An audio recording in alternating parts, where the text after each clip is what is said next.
Hi, I'm Kesenya and welcome to Guiding Star Astrology. I'm your Astro Weather girl, here with this week's Astro Weather report. I'm going to show you how the stars are going to affect your life this week.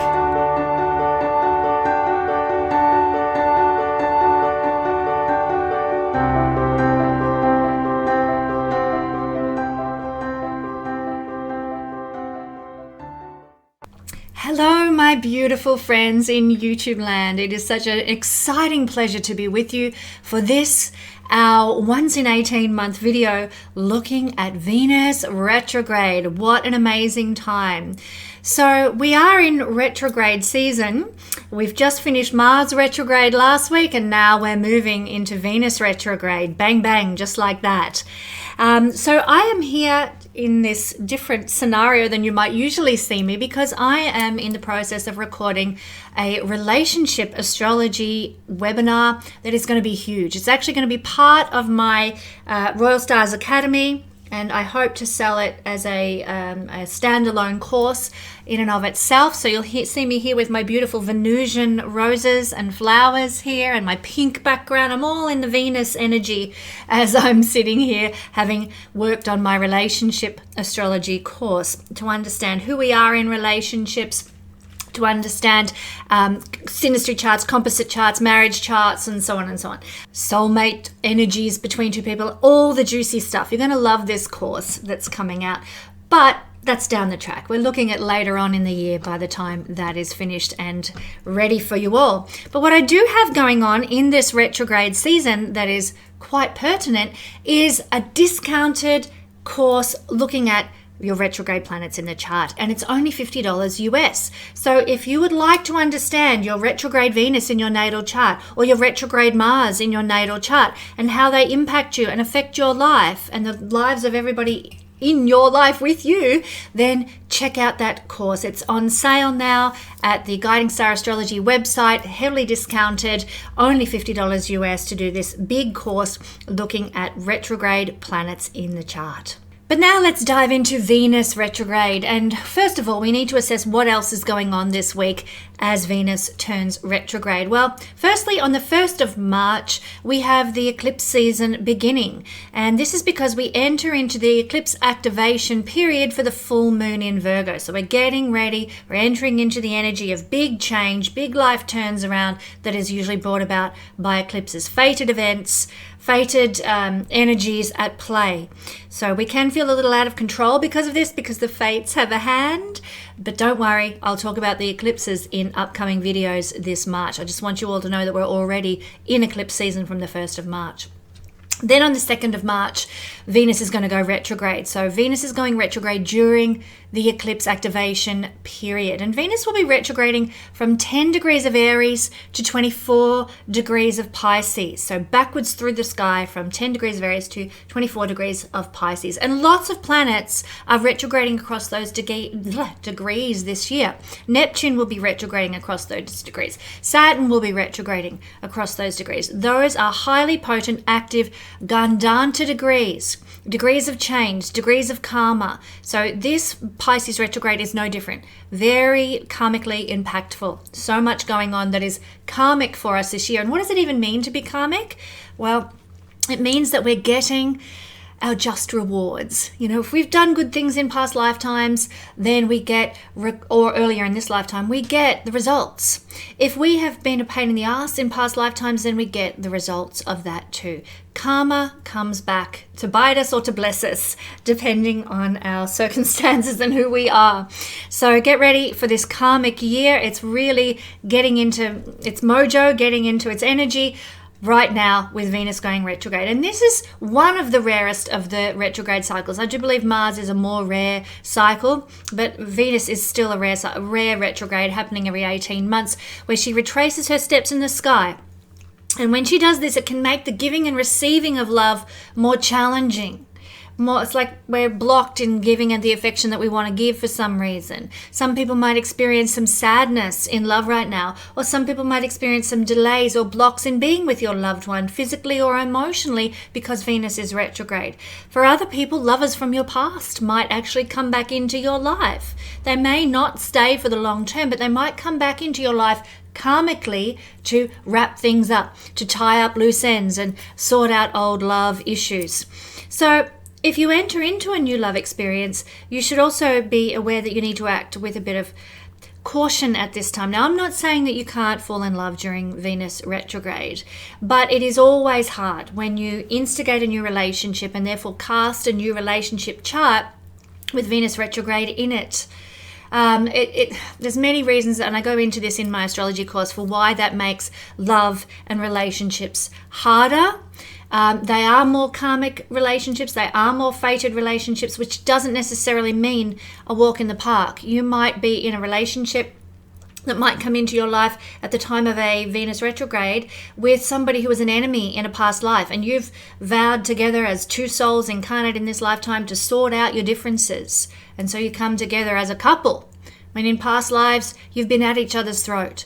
Not easy energy, and Gandanta energies, water to fire, do tend to speak to such experiences. So do be careful if you establish a relationship or begin a relationship with a partner during this period. And even leading up to, in the weeks, sometimes, I would say the month before Venus goes retrograde. If you get married in the month before Venus goes retrograde, then at some point in your marriage chart, Venus is going to turn retrograde.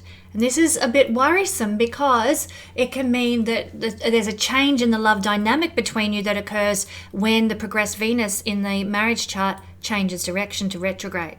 Be forewarned about that, my lovely friends. Now, on other topics, during Venus retrograde, Venus is to have refinement and sophistication and class. And when we have Venus retrograde, we might notice that people around us might be having a drop in personal hygiene. Hopefully we're not, but be conscious about such things. The lack of concern for our appearance can be a hallmark of a Venus retrograde energy. Maybe we're too tired, we can't be bothered, or that'll do, I'll just put those clothes on because who really cares anyway. So do keep that in mind, that image and hygiene can change a bit during Venus retrograde, especially if Venus happens to be retrograding across important points in our chart. And we'll talk about where Venus will be retrograding very soon. It's also an important time you absolutely must, in my opinion, take it or leave it, avoid any cosmetic surgeries during Venus retrograde. So, any laser treatments, Botox injections, anything like that, I would postpone. Now, it's your choice. We have free will. We always have free will. But myself personally, I'm not going to go in for any sort of cosmetic surgeries, cosmetic treatments during Venus retrograde. Venus is beauty, and when she's retrograding, our perception of beauty is very different to what is the case when things are normal and Venus is moving forward in the chart. So we get something done, we maybe have an eyebrow lift or, get some filler or whatever, if you're into that sort of thing. We have something done during Venus retrograde and we think it's beautiful at the time, or this is what I want at the time. And then we come out of Venus retrograde and we're like, my God, what was I thinking? I now look like the Catwoman lady with the crazy eyes, So just be careful around that. But Venus retrograde, it actually is a time to focus on protecting the Venusian areas of our life. This is our love relationships. If we're in a love relationship already, we want to protect it. We want to nurture it. We want to care for it. And we want to grow our relationship skills during Venus retrograde. So we become introspective about those things. We might be reading the 5 love languages or His Needs, Her Needs. These are some relationship books that I've come across in my lifetime. We might be learning about how to do relationships better. And it's a really great energy to introspect on how to be a good partner, how to be a good lover, how to be in that Venusian energy to the best of your ability. Now, change that we bring about in our relationship skills and our relationship approach will come from the inside. So it's an inside-out kind of energy. So take the time to go within, to explore who you are relationally, and understanding relationship astrology is key. So key. I mean, my God, nothing is more empowering than understanding relationship astrology. So do keep an eye out for when I release that course. It will change your life, believe me. So we can explore ourselves relationally through astrology, but also we look at ourselves psychologically and see where we're sabotaging ourselves in relationship through our own behaviors, through our own attitudes, through our own beliefs. You know, self-sabotaging is something that we might be looking at through Venus retrograde period. Issues of worthiness, issues that we might have with money or managing a budget, issues of too much spending. These can be addressed now during Venus retrograde. So you can use this energy very wisely and well if you do some deep inner work regarding your behavior around these Venusian things. And of course, by the time Venus retrograde finishes on the 12th of April, which is 40 days that it's retrograding, we will have been able to set ourselves free, and Venus will be firmly established as the morning star, the beautiful Wonder Woman warrior goddess that we can embrace when she becomes the morning star. And we're going to talk about Venus from evening star to morning star and all the mythologies and all the really juicy stuff around that in just a minute. But before we get there, let's look at some of the other astral energies that are playing out this week. We've got on the 2nd, the same day Venus goes retrograde, we've got Sun square Jupiter. And even though this is a heavy aspect, it can still bring good things into your world. Only it comes in with a bit of a dose of a too much of a good thing kind of a vibe. So we might have lucky opportunities knocking at our door. Vivacity might be in abundance. Good-natured smiles greet you at every turn. You know, there's good stuff with Jupiter square to the Sun. But just the same, we can feel somehow discontent with the status quo, and we're greedy for more than our fair share, and we can even take that greed to the next level and wind up regretting some overindulgences, you know, thinking, well, it won't matter if I have that second piece of chocolate cake for dessert, and then, you know, a couple of hours later we're like, oh my god, now I feel so sick. You know, just be careful of too much of a good thing. Try to remember to pare back, to subdue our hunger in many areas just a little, practicing contentment in all circumstances. Then on the 3rd of March this week, we've got Mercury into Aries, following on the heels of dreamy Mercury in Pisces and conjunction with Neptune. The energy of Mercury into Aries feels like a changing out of our silky lingerie and into our sportswear. It's that different. So our thought processes become lightning fast now. Very quick energy, Aries, fire sign. We make decisions quickly. We make decisions easily. Our thinking is now directed to how we can best support ourselves with instant gratification. So no getting bogged down in the details anymore. We're all about being straight up and enthusiastic. Mercury in Aries. Rah, rah, rah. Mercury's out of his debilitated sign. Then we have, to conclude this energy, we have on the 4th of March, we have Neptune at the anaretic degree, the final degree, 29th degree of Pisces, the fated degree. These last degrees can be considered very problematic. Usually when we have a planet there, and Neptune will be hovering there on and off again over the whole of this year. So the anaretic degree is often defined as a peak, and this is not only an anaretic degree, it is a Gandanta degree, meaning that change from water to fire and karmic in the extreme. So there can be some real issues with Neptunian things now. Real issues with understanding what's going on in the world, seeing the world clearly, you know, being lost in illusion, being deceived, being a deceptive person, you know, can express that way too. There can be some issues with decision making. We may evaluate and reevaluate situations before we make a move. You know, one day we're here and the next day we jump to that, you know, extreme, and the next day we're there, and and when we're completely ungrounded, we're acting recklessly, jumping around with our decision making.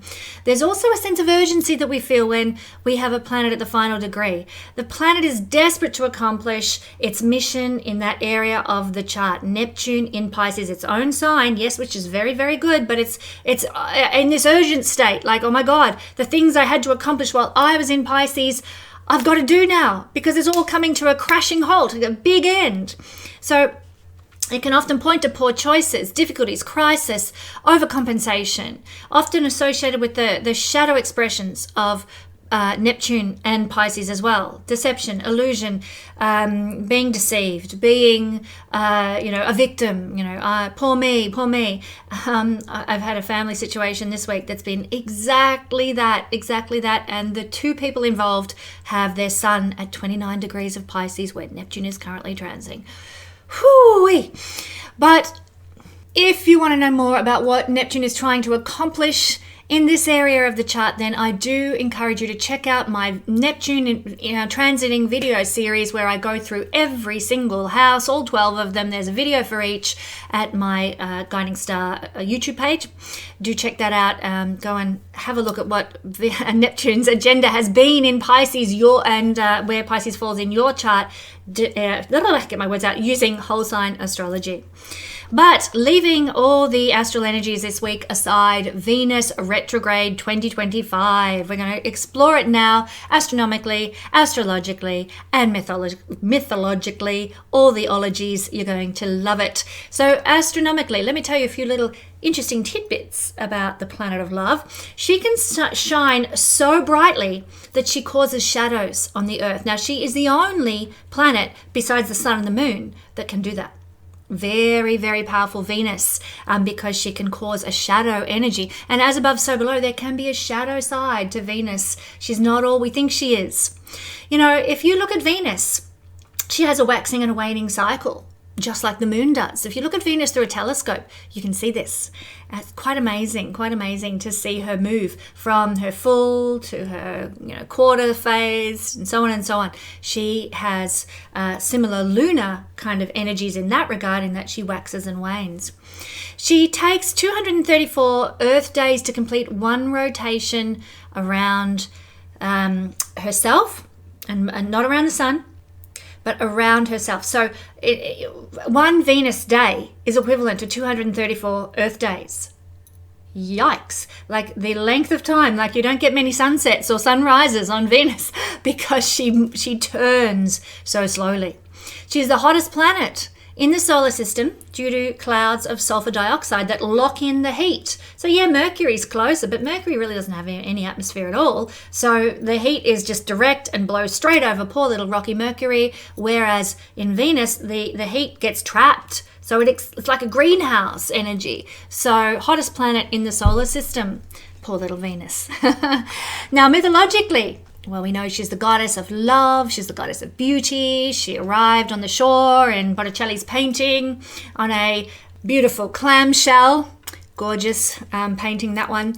There are some other mythologies around how Venus formed through the foam of the sea by Uranus being castrated. So interesting correlations there.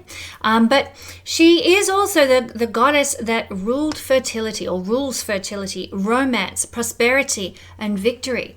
So her retrograde motion is actually considered very important in so many mythologies around the world, because fertility, it doesn't just pertain to human fertility, it's the fertility of the land, the ability of the land to grow food and produce flowers and trees and abundance, So her retrograde motion, in fact, all her cycles are very, very important. Julius Caesar actually considered her to be the ancestor of the Roman people. How like Julius Caesar to take on Venus as the ancestor of the Roman people. But some mythologies say that she was the daughter of Zeus and Dione. Other mythologies say, as I've already addressed, she was born from the sea after Saturn castrated Uranus, and the dismembered part fell to the earth, and the oceans of the earth, the oceans of Gaia, and the waters of the earth womb produced Venus, Aphrodite, who emerged. What about the astrology? Well, this is what we're all here to find out. How is this planet affecting us in our life on Earth? And that's what astrology is all about. It's about interpreting the skies and its influence upon mankind. Well, she represents our enjoyment of pleasurable things. She represents our love relationships and our connections with people. That she represents the things that we need in order to live a comfortable life. And wherever Venus sits in your chart will tell you what it is you value, what it is that you love. You got Venus in the 4th house, you're going to love family. You're going to love, your homes and property and land and real estate and decorating and that sort of thing. So wherever Venus sits tells us those things. It tells us also how we love and what we perceive that we need in order for life to be more comfortable for us and more pleasurable for us. Again, Venus in the 4th house might tell us that you need a home. You need a luxurious domestic life in order to feel like life is comfortable and working for you. Just one example. There are many, many, many, many ways to look at those attributes of Venus and how they express in the chart. I do talk about such things in the Royal Stars Academy if you would like to learn more. But she is about self-love first in order to be able to then love others. So she's about our worthiness. She's about our self-love that then leads us to be able to truly, unconditionally love those in our lives. She teaches us to love the beauty, however hard it may be to find, in other people. We look for the beauty. When we're truly embracing our Venus, we look for the beauty in other people. You know what? I think about the character Melanie Wilkes in Gone with the Wind, and she always impressed me as a character, a book character, not a real character, but a book character. But she impressed me with her ability to find the beauty in the darkness, the beauty in other people. So this is a Venusian energy. She teaches us to love the beauty in others, even when, to all intents and purposes, there is none there to find. Venus rules Taurus and Libra, both of which have associations with beauty, relationships, and pleasures. Taurus is the natural beauty, the natural realm, nature, sort of an earthiness, a tangible, touchable, sensual kind of beauty. Taurus is also associated with money and resources that support our life in general, the five senses, the sensations of touch, taste, smell, sight, sound. Venus as Lord of Taurus also rules self-love and self-nurturance. Libra, on the other hand, which Venus also rules, is sophisticated beauty, sort of the beauty of the Ice Queen kind of thing, the refined, sort of up on a pedestal kind of energy. Refinement, classic beauty, goddess beauty, balance, harmony, diplomacy, relationships and connections with others are all very Libran, all very Venusian. Now, let's move from the astrology, the mythology, and the astronomy that we've just touched on lightly here and look at what if Venus is retrograde in our birth chart. If you are born with a retrograde Venus, what does that mean? Well, when Venus is retrograde, to all intents and purposes, if we go out and observe her every night in the sky, she's going to look like she is going backwards for 40 days. And Venus is on the inside of the Earth relative to the Sun. So when Venus retrogrades, she will always disappear into the glare of the Sun, while the Earth always stands between the planets beyond us and the Sun when it's retrograde. I'll explain this in a minute on the astro wheel for you, but I want to talk about what it means to have Venus retrograde in the natal chart, so I'm explaining verbally what it works like. Retrograde planets are always, therefore, closer to Earth than at other times of the year, closer to us on the Earth, so their effects can be felt very strongly and sort of a bit overwhelmingly when they are retrograde. So now to Venus retrograde in the natal chart. If we're born with Venus retrograde, it turns all that Venus represents strongly inwards in our lives. For example, it can result in a feeling of unlovableness, or that love is hard to achieve, or that we're not beautiful enough, because instead of expressing naturally and flowingly outwardly Venus energy, we sort of come in on ourselves and hold it in. So there's often a sense of, that we're not beautiful enough, like I said, or that love is difficult in life. It's often a sense of things rather than anything external that indicates this. So, you might have had the best upbringing in the world, no reason whatsoever to think that you are unlovable, but Venus retrograde, it's just there. It's a sense of things. It's an inner energetic perception that you've been born into with Venus retrograde in the natal chart rather than anything external that's caused it. It could be a karmic effect coming through from past lives. In karmic astrology, we would align with that idea. It can block in the natal chart our capacity to show love and affection due to fears of rejection from others. It can make us a bit of a late bloomer with relationships. And we can take this to a polaric extreme as a defense for feeling unlovable. We may need way more assurance of our worthiness than other people might. And this is why when we know astrology, we treat people with more compassion. We treat people with kindness. Why? Because we realize they're just living the wiring of their astrology chart. They're not trying to be a drag on us, saying, do you really love me? And why do you love me? And la la la. They're not trying to be a drag. They're trying to actually satisfy the energy that they're born into, so we can be more compassionate, more patient, more loving with people when we know their astrology charts. I just encourage everybody, get to know astrology. It will change your life. It will bless your life. It will empower your life on so many levels, including making you more compassionate and more loving. So yes, Venus retrograde people may need way more assurance of their lovability than others might. But look, this will ease off after the age of 25 when Venus reaches its maturation phase in Vedic astrology. We really start to come into our own with our Venus energy. All of us do at that time. And so if someone with Venus retrograde starts to feel more inner self-love after the age of 25. It is challenging to have Venus retrograde in the natal chart because an important component of life on Earth, you know, experiencing love, connection, enjoying pleasure and delight, is retrograde, internalized, not experienced in the external, but, you know, stuck inside us, so to speak. Venus retrograde blocks those nice things that are the joys of living incarnate on planet Earth.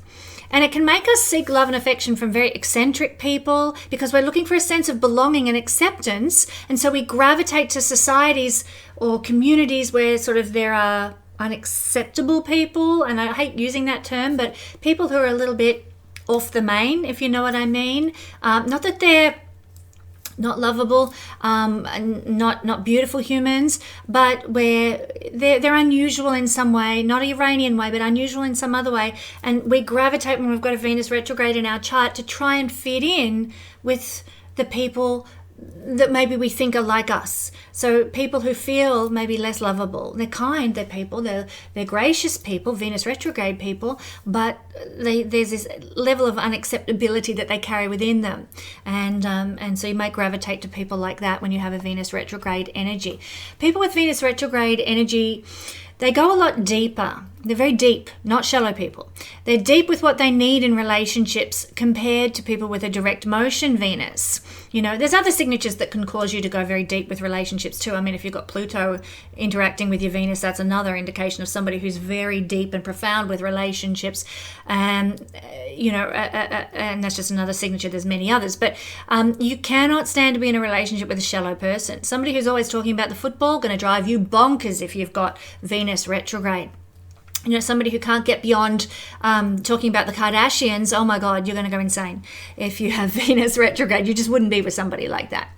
You're going to prefer to be in a connection that has some meaning and substance to it, you know. People with Venus retrograde prefer to be in deep conversations with people at a party, for example, or, you know, they prefer to just, you know, be talking on the telephone at a deep level with someone rather than dancing on the tabletop or, you know, with a lampshade on their head at a party. They're not into the frat kind of scene, if you like. They would rather be in a deep connection with somebody in some manner. And so they might actually have like a few really close friends, but not a mass amount of connections, unless there's other signatures in the 11th house to indicate otherwise. But generally speaking, they have a few intimate relationships that are deep and meaningful to them rather than lots and lots and lots of friendships and so forth. But the evolutionary soul intent for a Venus retrograde person is to heal a wound to the soul from a relationship that they've had maybe in past lives. So part of that is learning to love and honor the self in this lifetime in order to attract a high level love experience. So, you know, the ability to do this successfully will really determine the success that a Venus retrograde person will have in relationships in this incarnation. Learning to love the self, you know, it's not true for everybody. Like, I think the New Age movement and stuff has been a bit overblown with, oh, got to love yourself to love others. Yeah, that's true, but it's really true for Venus retrograde people. Not quite so true for anyone with a direct Venus in their chart. So yes, for Venus retrograde people, do take that on board. For everybody else, you know, we know how to love ourselves. Generally speaking, unless there's some impairment to our Venus in the chart, of course. So the evolutionary soul intent, just to reiterate, healing a wound from a relationship in a past life, and the only way you can do that is learning independently to love yourself without looking for it in somebody else. Venus retrograde can make our timing for relationships a bit out of whack. You know, for example, the woman of your dreams lives on the other side of the planet, you know, so it's, you know, hard to meet her, hard to date her, whatever. Or your parents keep you apart, for example. There's something a bit out of whack with relationships with Venus retrograde. I mean, I bet Romeo and Juliet both had retrograde Venus. I recently watched that film by Baz Luhrmann. It's still fantastic. What a great film. And, you know, totally these two, both Venusian kind of characters that were thwarted by their circumstances. I bet that was retrograde. Now, when our progressed chart shows Venus changing direction from retrograde to forward motion, that's when we can make great strides forward in self-love, in relationships, in prosperity, and our ability to live life with delight. So look forward to that time when Venus will turn direct in your chart if you're born with a Venus retrograde. At that time, you'll begin to express Venus qualities outwardly rather than holding them within. And so it indicates that's the time when your karmic wound will be healed, unless you're really working hard up until before that time. So Venus will turn direct and suddenly everything will shift. Suddenly the relationships come easier. Suddenly the money flows. Suddenly the self-love is abundant, and it's all good. Now, as I mentioned, at age 25, that is the Venus maturation period, and it's a great time also at 25 for coming into our own with Venus themes. And it's advised for everybody, not just retrograde Venus people, but it's advised for everybody. Don't marry, don't commit to a partnership until after your Venus matures at age 25. I know that used to be not a thing, you know, in baby boomer times, certainly in the West. Often people got married, 18, 19, 20, and they were straight into married life. But really the best option is to allow your Venus to mature and wait till you're over 25. Let's take a look at this Venus retrograde, and through the magic of editing, I'm going to bring in the Astro Wheel. So now we've got the Astro Wheel here. I'm going to tell you all about the specifics of this particular retrograde motion. Now that we understand what's going on with retrograde motion, let's look at the nitty-gritty. Well, Venus went into what is known as her shadow period on the 28th of January, down here at 24 degrees of Pisces. So that's about 24 degrees of Pisces right there. When Venus crossed over that point on the 28th of January, boom, we were in what's known as the shadow period of Venus retrograde. And she has spent all the time between then and the 2nd of March moving in these latter degrees of her exalted sign Pisces, and then into one of her signs of least energy, a bit of lack, Aries, and she's moved up to 10 degrees between the 28th of Jan until now, the 2nd of March, at 10 degrees of Aries. Now she's going to turn retrograde on the 2nd of March at 10 degrees of Aries. And also this is happening only a couple of days after the new moon occurred down here in Pisces. So we've got her feeding into all this energy of this big conglomeration of planets down here. I talked about the new moon in Pisces and what it means for everybody. For my Patreon family, as I do every month, I break down the new moon energies and the full moon energies and lunations and wish manifestation energies that empower us, all that stuff at the Patreon family if anyone's interested. But a couple of days after the new moon, Venus turns retrograde here at 10 degrees of Aries, and she begins, to all intents and purposes, from our vantage point here on the earth, because here we are sitting here on the earth, look, she begins to look like she's moving backwards in the sky. And in fact, that's what's going on. She is moving, to all intents and purposes, from our view on earth, back, until she gets back to 24 degrees of Pisces here. And that is going to happen on the 12th of April when she gets back to 24 degrees of Pisces and turns direct again. And then to our view from Venus from the Earth, she's going to then start to move forward, moving across what is known as this shadow period here, again for the third time. So she's moved once in January to March, and then she's moved backwards March to April, and then she's going to move forward again and end up back here at 10 degrees of Aries. When? On the 15th of May this year. So this is her trio of movements over these energies, these degrees of the chart. Very, very important. Now, I will just describe what I mentioned earlier before I put the Astro Wheel up, and that is that for the inner planets, this is Mercury and Venus, they only go retrograde in proximity to the Sun. So in actuality, it would look like this. The Sun is actually further out beyond Venus, and Sun is moving across here, and Venus at some point, and I'll talk about this in a minute, is going to be Cazimi with the Sun, sitting in front of the Sun in retrograde motion. The Sun's behind her. So that is when we're looking at Mercury or Venus. The Sun is behind the planet, and the planet is moving backwards in front of the Sun. And the Earth is over here. So the planet that is retrograde, this is Mercury or Venus only, sits between our Earth position and the Sun. The planet is in between. Mercury and Venus only when they are retrograde. Now, for other outer retrograde planets, very quickly, just in case you want to know, they only go retrograde when they are opposite the Sun.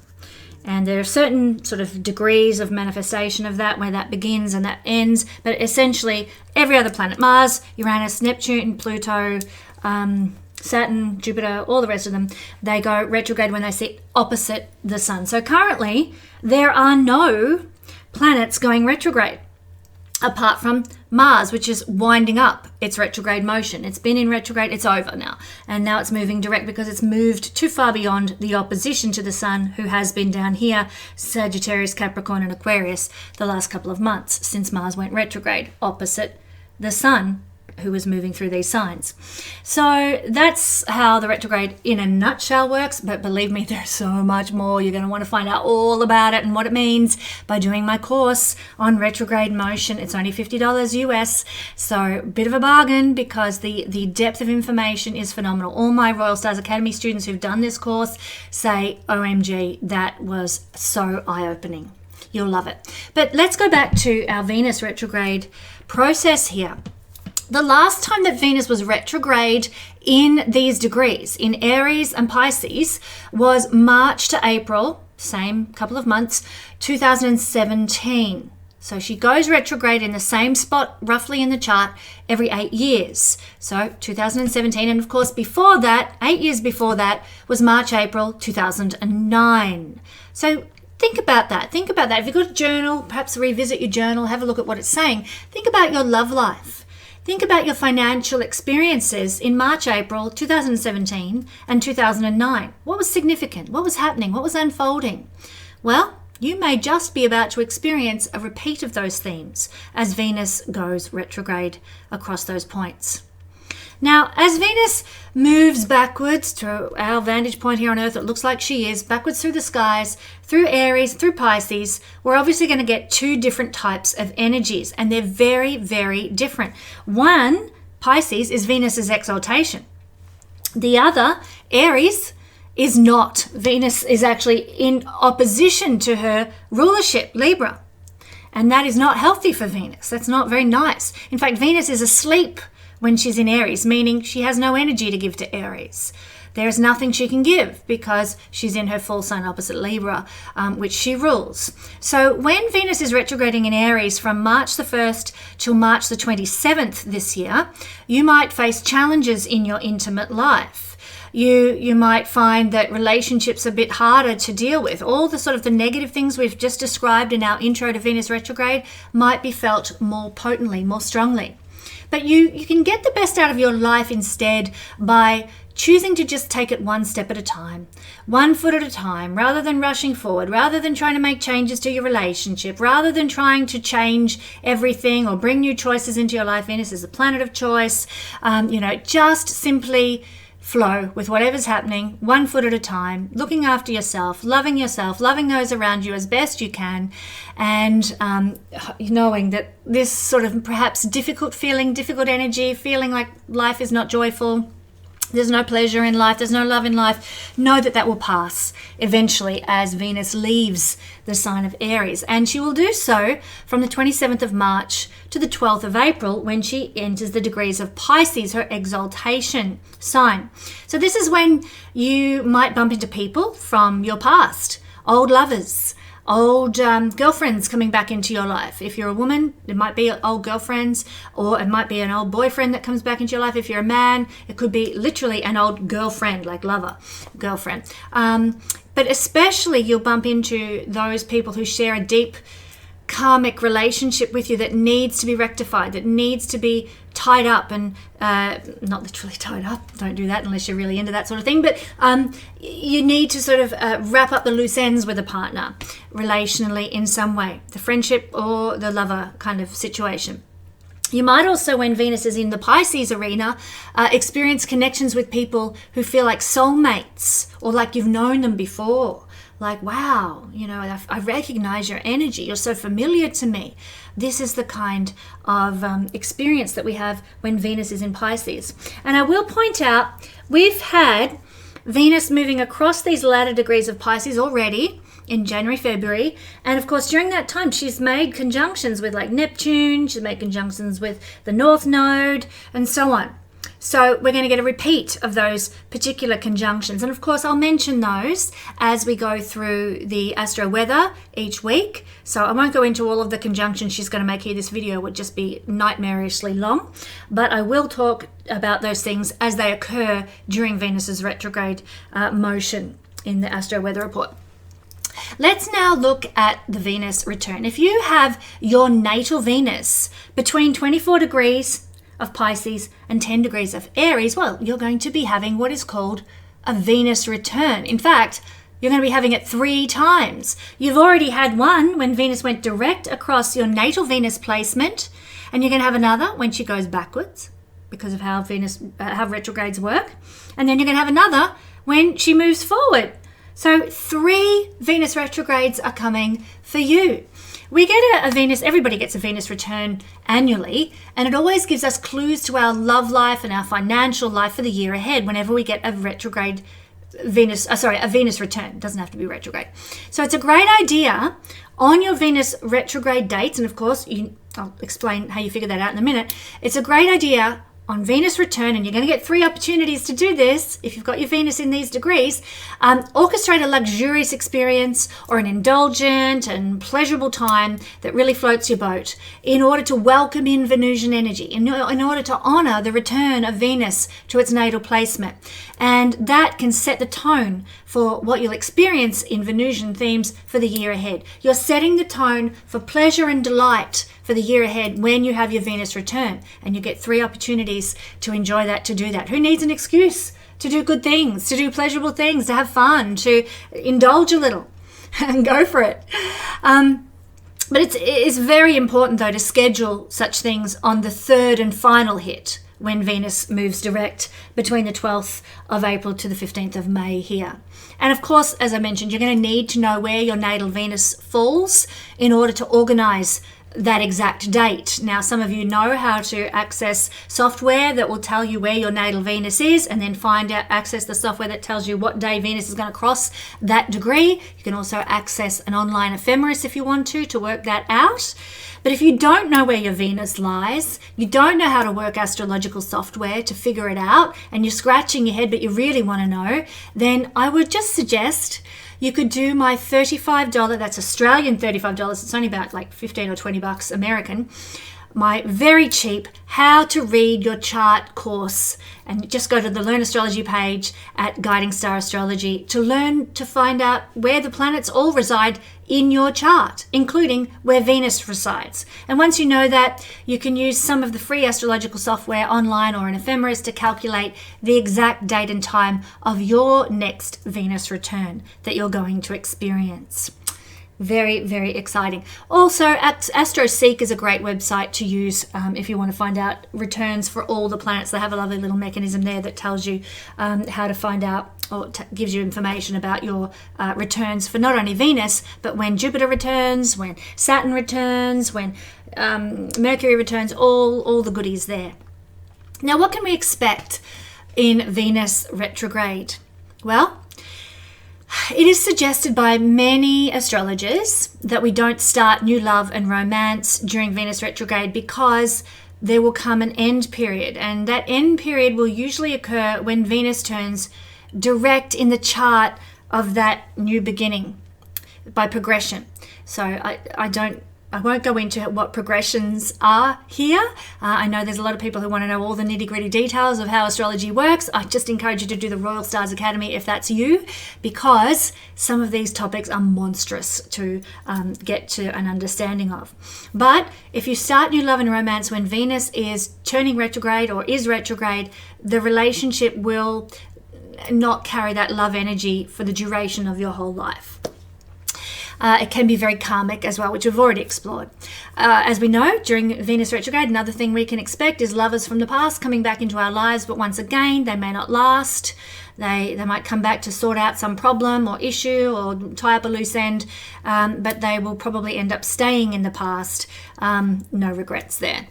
Don't get cosmetic surgery done. I've already mentioned that. Don't get any beauty treatments or haircuts, because I have had so many stories of clients who had their hair cut or dyed or something during Venus retrograde, and the retrograde ended and they were like, good God, what have I done to myself? Now I've got to grow my hair out again or whatever. Again, reiterate, if you are planning it, do not get married or engaged during a Venus retrograde, or even up to a month before Venus retrograde, as it could affect the future love life by turning retrograde in the chart of your marriage or the chart of your first meeting. Okay? Venus is a planet of choice, and if we make decisions on love, beauty, money, romance, all the Venus topics when Venus is retrograde, we do tend to regret our decisions once Venus turns direct. What was I thinking?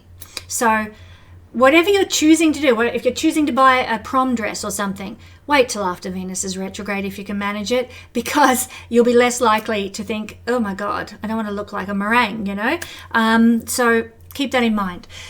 Don't establish a chart, as I said, for a new relationship or a marriage with Venus retrograde in it. It's going to impact the whole duration of that connection. I keep reiterating that point in different ways, so hopefully I've made that clear. But in the positive, and this is the one shining truth that I can attest to.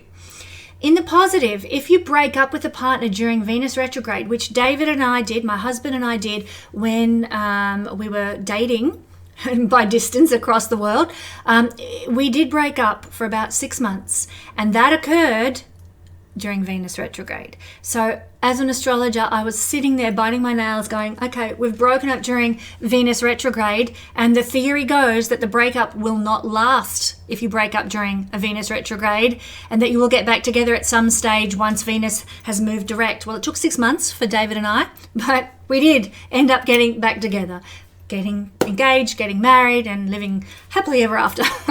So if you break up during Venus retrograde, just know there is a strong likelihood that the breakup will not last and you will get back together. Fingers crossed, toes crossed, bite your nails, do all the stuff, but the chance is high. So now that we've looked at Venus return, Venus retrograde, the degrees, how it works, all the juicy stuff, I want to talk about Venus going from evening star to morning star, and this floats my boat. I get so excited about this every time we have Venus retrograde. Let me explain what we're looking at. Okay, so currently, this is the sky as we're heading into the 2nd of March when Venus is about to turn retrograde. Let's say over here on the arrow, keep this in your imagination part of your mind, because I'm not going to hold it here for the whole thing. But let's say that arrow represents the horizon, where the sun comes up in the morning on the east. That is where that arrow is. Okay, I'm going to pop the arrow down, but keep it there in your mind's eye. What is happening is the zodiac wheel turns, moving through a sign every 2 hours. And a new sign comes up on that horizon every 2 hours. And here we go. The sun, with Saturn there, is about to come up. Sunrise. Sun is above the horizon line. Boom. There it is. Sunrise. And of course, once the sun is up, nothing's visible in the sky except the sun. Occasionally the moon is. But you can't see Neptune. You can never see Neptune anyway, but you can't see Saturn, can't see the moon, can't see Venus, even when Venus does pop above the horizon herself.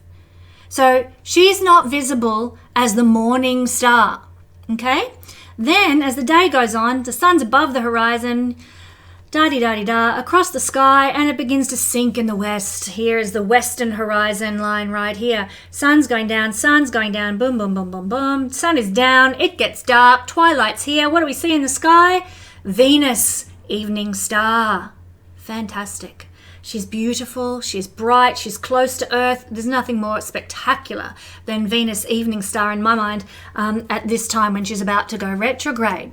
But then, during this Venus retrograde period, she will become combust with the sun. The sun will actually be out here on the other side, and Venus will move into a direct conjunction. I'm going to talk about this in a minute. This is Venus Cazimi. You'll often hear astrologers talking about, it's Venus Cazimi, when it's not Venus Cazimi, when it's actually Venus combust. And I will explain this shortly. Nothing pisses me off more than astrologers who don't know the difference between combust and Cazimi. Come and learn Royal Stars Academy Astrology with me and you will understand the difference, my dear friends. But anyway, so we will have this process at a point, and I'll talk about it shortly, when Venus is conjunct with the sun by being in front of the sun, closer to the Earth. And then the sun will continue to move on through the sky while Venus does her retrograde thing. And then she's going to hit 24 degrees of Pisces, and there she will be, beyond 10 degrees of the sun. And then what happens? Let's go around again. We're looking at the horizon line. Here comes Venus and the sun getting ready to rise above the horizon. Kaboom! Who rises first? Venus does. She is the morning star now. There she is, bright in the sky for about an hour or so before, boom, the sun rises above the horizon, and then she's blocked from view through the sun's glare. But during that time, that rough hour before morning arrives, she is visible as the morning star in the sky. Now, this has certain connotations. Evening star has certain energies, morning star has certain energies. Very powerful, represented in mythology. I'm going to talk about it in a minute. It is so enthralling. I love this stuff. So, as the day goes on, it starts to get towards evening, and who pops below the horizon first? Venus does, and she disappears. And then along comes the sun. He goes down. He's now invisible below the horizon, but no Venus. She's not an evening star anymore. She can't be seen because she's already below the horizon before the sun even gets below himself. So this is the difference, and this is the change that occurs with Venus retrograde. Venus goes from evening star to morning star during her retrograde phase. Now, as I said, Venus becomes combust during this time. Now, what that means is Venus disappears from the sky. This is related to the ancient stories of like Inanna going into the underworld and things like that, because Venus, goddess of love and beauty, disappears from the sky. She gets too close to the sun. She's within 10 degrees of the sun and she becomes invisible. And as with most planets that become invisible when they get too close to the sun in their cycle, it's considered that their influence disappears from the Earth, i.e., Venus, Inanna, goes into the underworld, and we lose therefore that energy of love and beauty and delight and pleasure that Venus represents while she's invisible. She can't manifest it when she's down in the underworld, so it's not present anymore. And Lord knows we need Venus energy on the planet right now. We need love, we need beauty, we need pleasure, we need delight. So these few days when Venus is invisible could be quite a trying time on the planet. Women need to be more careful of predators and adversary energies, because women are ruled by Venus, especially young women as well. So be very careful. Now, it could be leaders, celebrities, people with regal positions, sun energies who are being difficult to women during this time. This could be especially true from the 16th of March to the 30th of March when Venus is invisible. That depends on where you are located on the planet, but to general consensus, that is when Venus is going to be invisible. Inanna will be in the underworld. And so after the 30th of March, roughly, depending on where you are in the world, Venus will become visible again. But that time from 16th of March to 30th of March, while Venus is retrograde and invisible and combust by being too close to the sun, will be times when women have to be careful, times when all the beautiful things, love and so forth, are sort of missing from the earth. Now, Venus will be Cazimi, and we've talked a little bit about this already, forming a conjunction with the king of the solar system, the sun, on the 24th 23rd of March. This is a powerful day. Put it in your diary. This is the day that we present our requests for love, for money, for beauty, for pleasure, for abundance to the king, the sun. But just remember, she's retrograde at this time. We have to be very wise what we're wishing for. You know, Venus's choice. Make sure you choose wisely. In fact, I would write down what you want to ask the king for before we go into retrograde motion, before the 2nd of March. Make a list. When Venus is Cazimi on the 23rd of March, I'm going to ask for boom, boom, boom, boom, boom. Name your list. Because you might have some odd ideas while Venus is actually in retrograde motion with what you ask for. So here they meet in their what's called inferior conjunction. And that is when Venus is Cazimi. There is another conjunction that Venus has a little later on in the year that is a conjunction of Venus and the Sun, but it's a combust conjunction. It does nothing. In fact, it's the opposite of helpful. So this one is the one we want, that is Cazimi. Again, if you want to know about Cazimi, Royal Stars Academy, big thumbs up.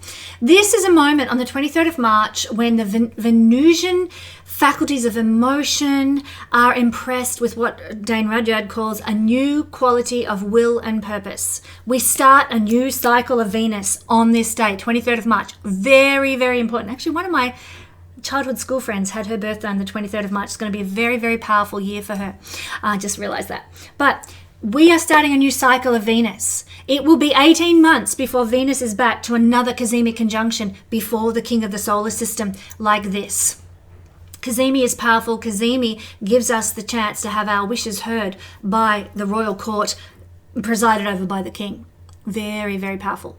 So I love the mythology of this process of Venus moving from evening to morning star. I love the Cazimi energy that forms and how we can utilize it to our best advantage. You know, let's talk a little bit about the story of Venus retrograde and what that ties, how that ties into what we're seeing here happening in the sky. Lucifer is called the light bringer in ancient writings, in ancient esoteric writings, including the Bible. He is the morning star, known as Phosphorus, and also referred to as Prometheus. You might be familiar with the mythology of Prometheus. So Prometheus is Lucifer, the light bringer, the morning star, that beautiful morning star that appears after Venus retrograde motion. Hesperus is the opposite energy. She is the evening star. So we've got Lucifer, the morning star, Hesperus, the evening star. Let's talk a little bit about this. Lucifer, in ancient esoteric writings, was the son of the gods Aurora, the god of the dawn, goddess of the dawn, I should say, and Cephalus, known as the herald of the dawn, morning star. So Aurora, goddess of the dawn, and I'm not sure what Cephalus was representative of, but Lucifer was known as the herald of the dawn, the morning star, heralding the sun is about to come up. Get ready, everybody. Here comes the sun. Think of that Beatles song, Here Comes the Sun. What a great song. But this year, Venus is going to disappear from the sky as Hesperus, just like she does every other retrograde cycle. And then she's going to re-emerge as Phosphorus or Lucifer or Prometheus, the morning star.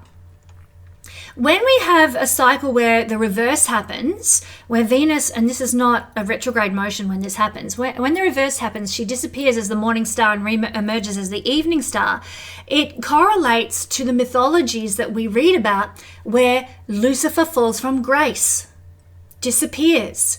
Christianity really picked up on that particular mythology, and that's where we get the demonization of Lucifer. The morning star disappears and Venus becomes the evening star. So that's a cycle that happens halfway through this phase from Cazimi to Cazimi. Okay? Now the sun represents our ego. It's the king at the center of his kingdom, center of the solar system. Okay, and wherever the sun sits in our natal chart is where we can build our own kingdom as well. Very much a kingdom builder, sun, central energy. And here, when we have this Cazimi conjunction between Venus and the sun, during this process, Venus is coming before the king. Now, what has happened? She has been out here as the evening star. And then she disappears from view. And as I've said, the mythologies, the esoteric writings talk about her falling from grace, disappearing from view, Inanna in the underworld, Lucifer falling from the sky, no longer in view, no longer visible, invisible, combust with the sun. Then she comes before the sun in Cazimi conjunction. And at this point, she's going before the king, and she's saying, can you forgive me? I've fallen from grace. Can you forgive me? This is the Christian interpretation of this energy. What is less talked about is that Lucifer returned to grace and was reinstated in the sky. Christianity fails to add this to its legends. It just says Lucifer falls from grace.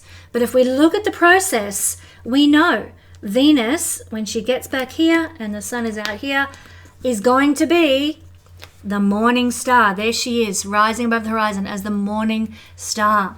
And that Lucifer energy, which is beautiful, described in the esoteric writings, described in the Bible as beautiful, God of music, God of art and beautiful energy. Lucifer was also always considered beautiful energy, returns to grace, reinstated as the morning star this year on the 30th of March. And to me, this is beautiful. This is what is not talked about in Christianity, but is such an important part of this esoteric understanding of Lucifer energy. Forgiven, reinstated to his place of glory in the sky. The whole story of Lucifer is this beautiful mythology. It is an example of forgiveness and restoration and love. It's an example of how we can fall from grace because of our ego and how we can be restored and reinstated once more. And that's why it is such a beautiful time when Venus is retrograde and this whole new cycle begins fresh and new. It's my very favorite of all mythologies.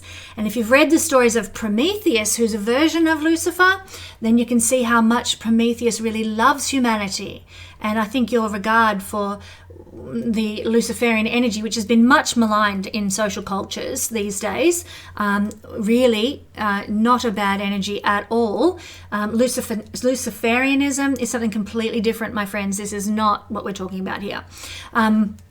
This beautiful energy that I'm describing here was known in ancient cultures as a very precious story and a very beautiful story. So I encourage you to sort of understand that version of the Lucifer story rather than, the Satanist cults and whatever that are going on today. And of course, Prometheus, associated with Lucifer, the one who brought the light of knowledge to humanity and suffered greatly because he loved humanity. Prometheus is actually, would you believe it, he is a Jesus figure as well. So there is a definite connection between the Luciferian energy and the Jesus energy. In fact, what was Jesus referred to as in the Bible? The bright morning star. Hello. Very, very interesting. So I encourage you to do your research into mythologies to understand completely what's going on. When you understand astronomy and mythology and astrology, your whole world changes. Your whole world view alters. I do wonder if the morning star energy, the Luciferian energy, has been demonized during patriarchal times because of his association with this astronomy of Venus. Venus, apart from the moon, is the only feminine planet in the sky. And of course, the patriarchy would want to demonize Venus, the only feminine planet in the sky, if we're considering the moon as a luminary and not counting her as a planetary energy in that sense.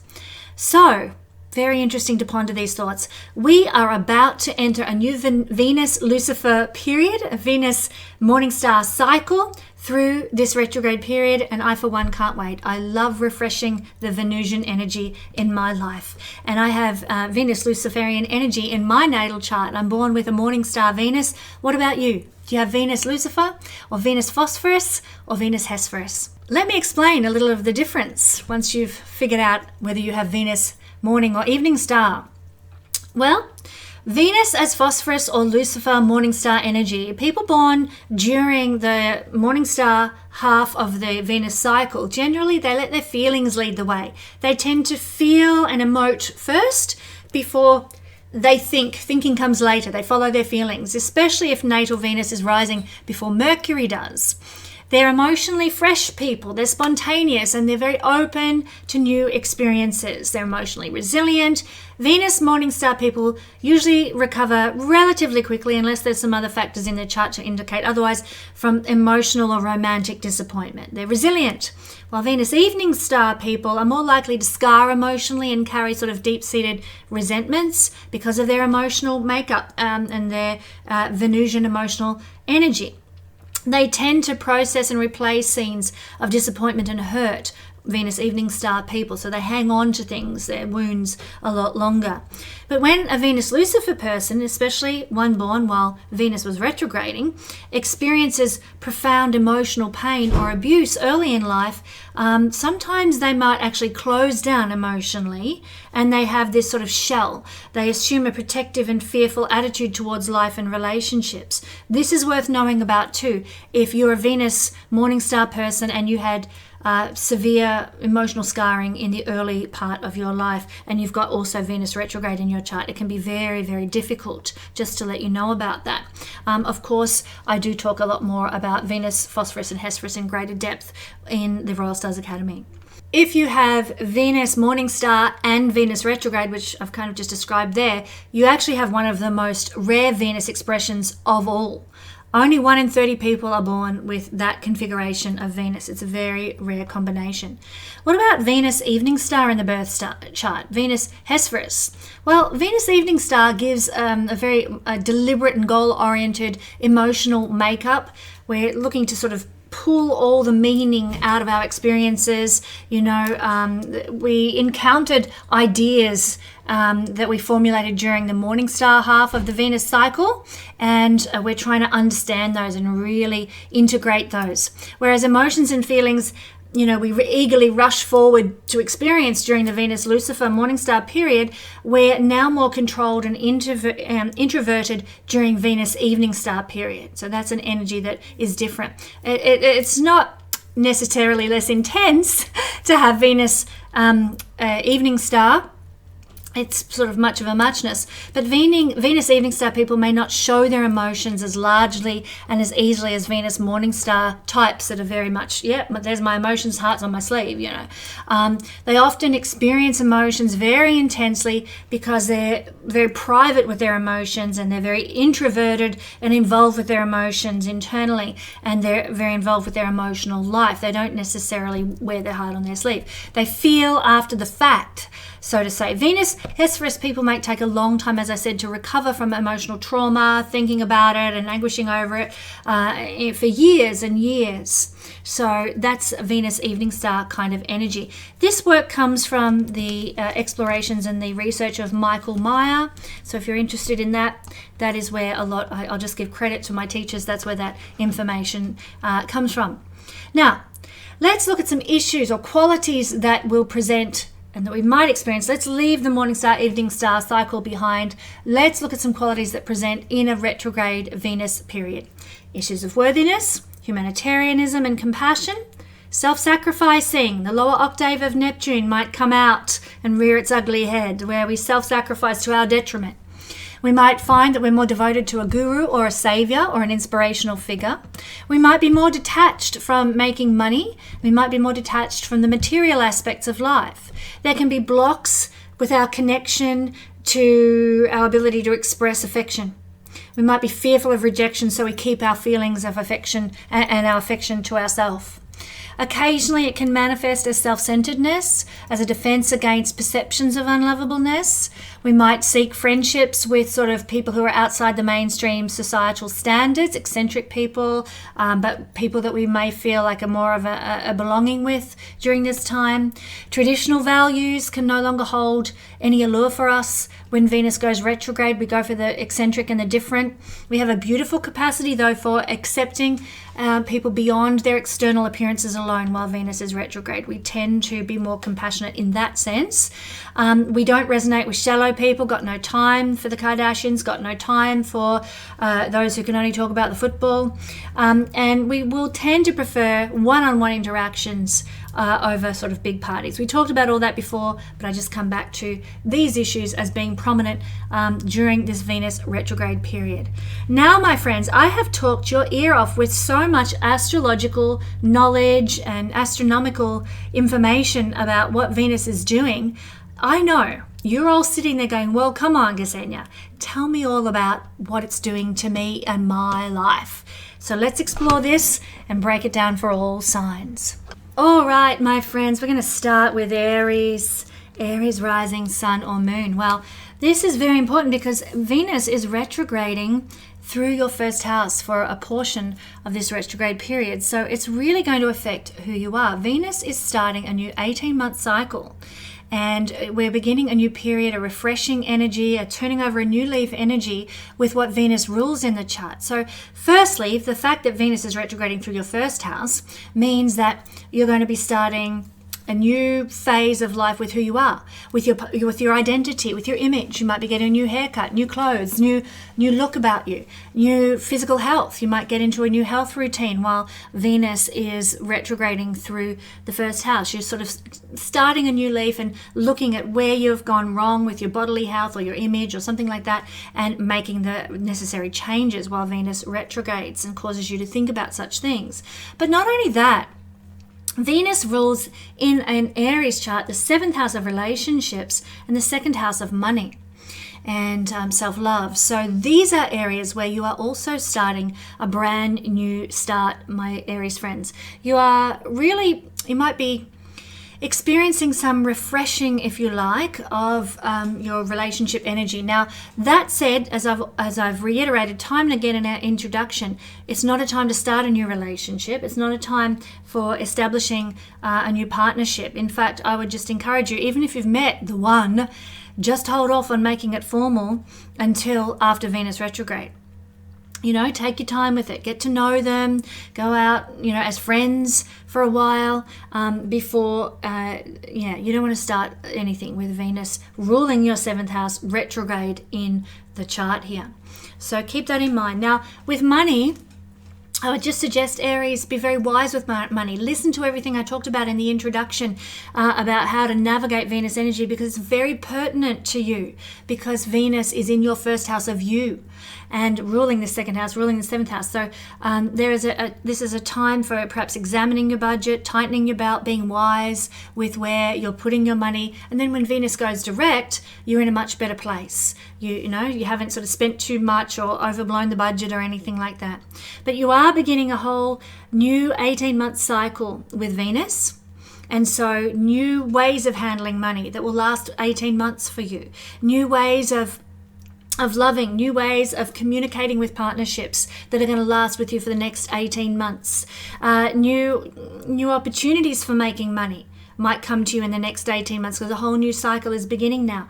New opportunities for business relationships, business partnerships, all these 7th house things, which are, it's the 10th house from the 10th, so it's business relationships, are going to come your way in the next 18 months, because you're turning over a new leaf, beginning a new cycle, undergoing a new energy with Venus. And it begins now during retrograde cycle. But all the things I talked about in Venus retrograde cycle introduction are so pertinent.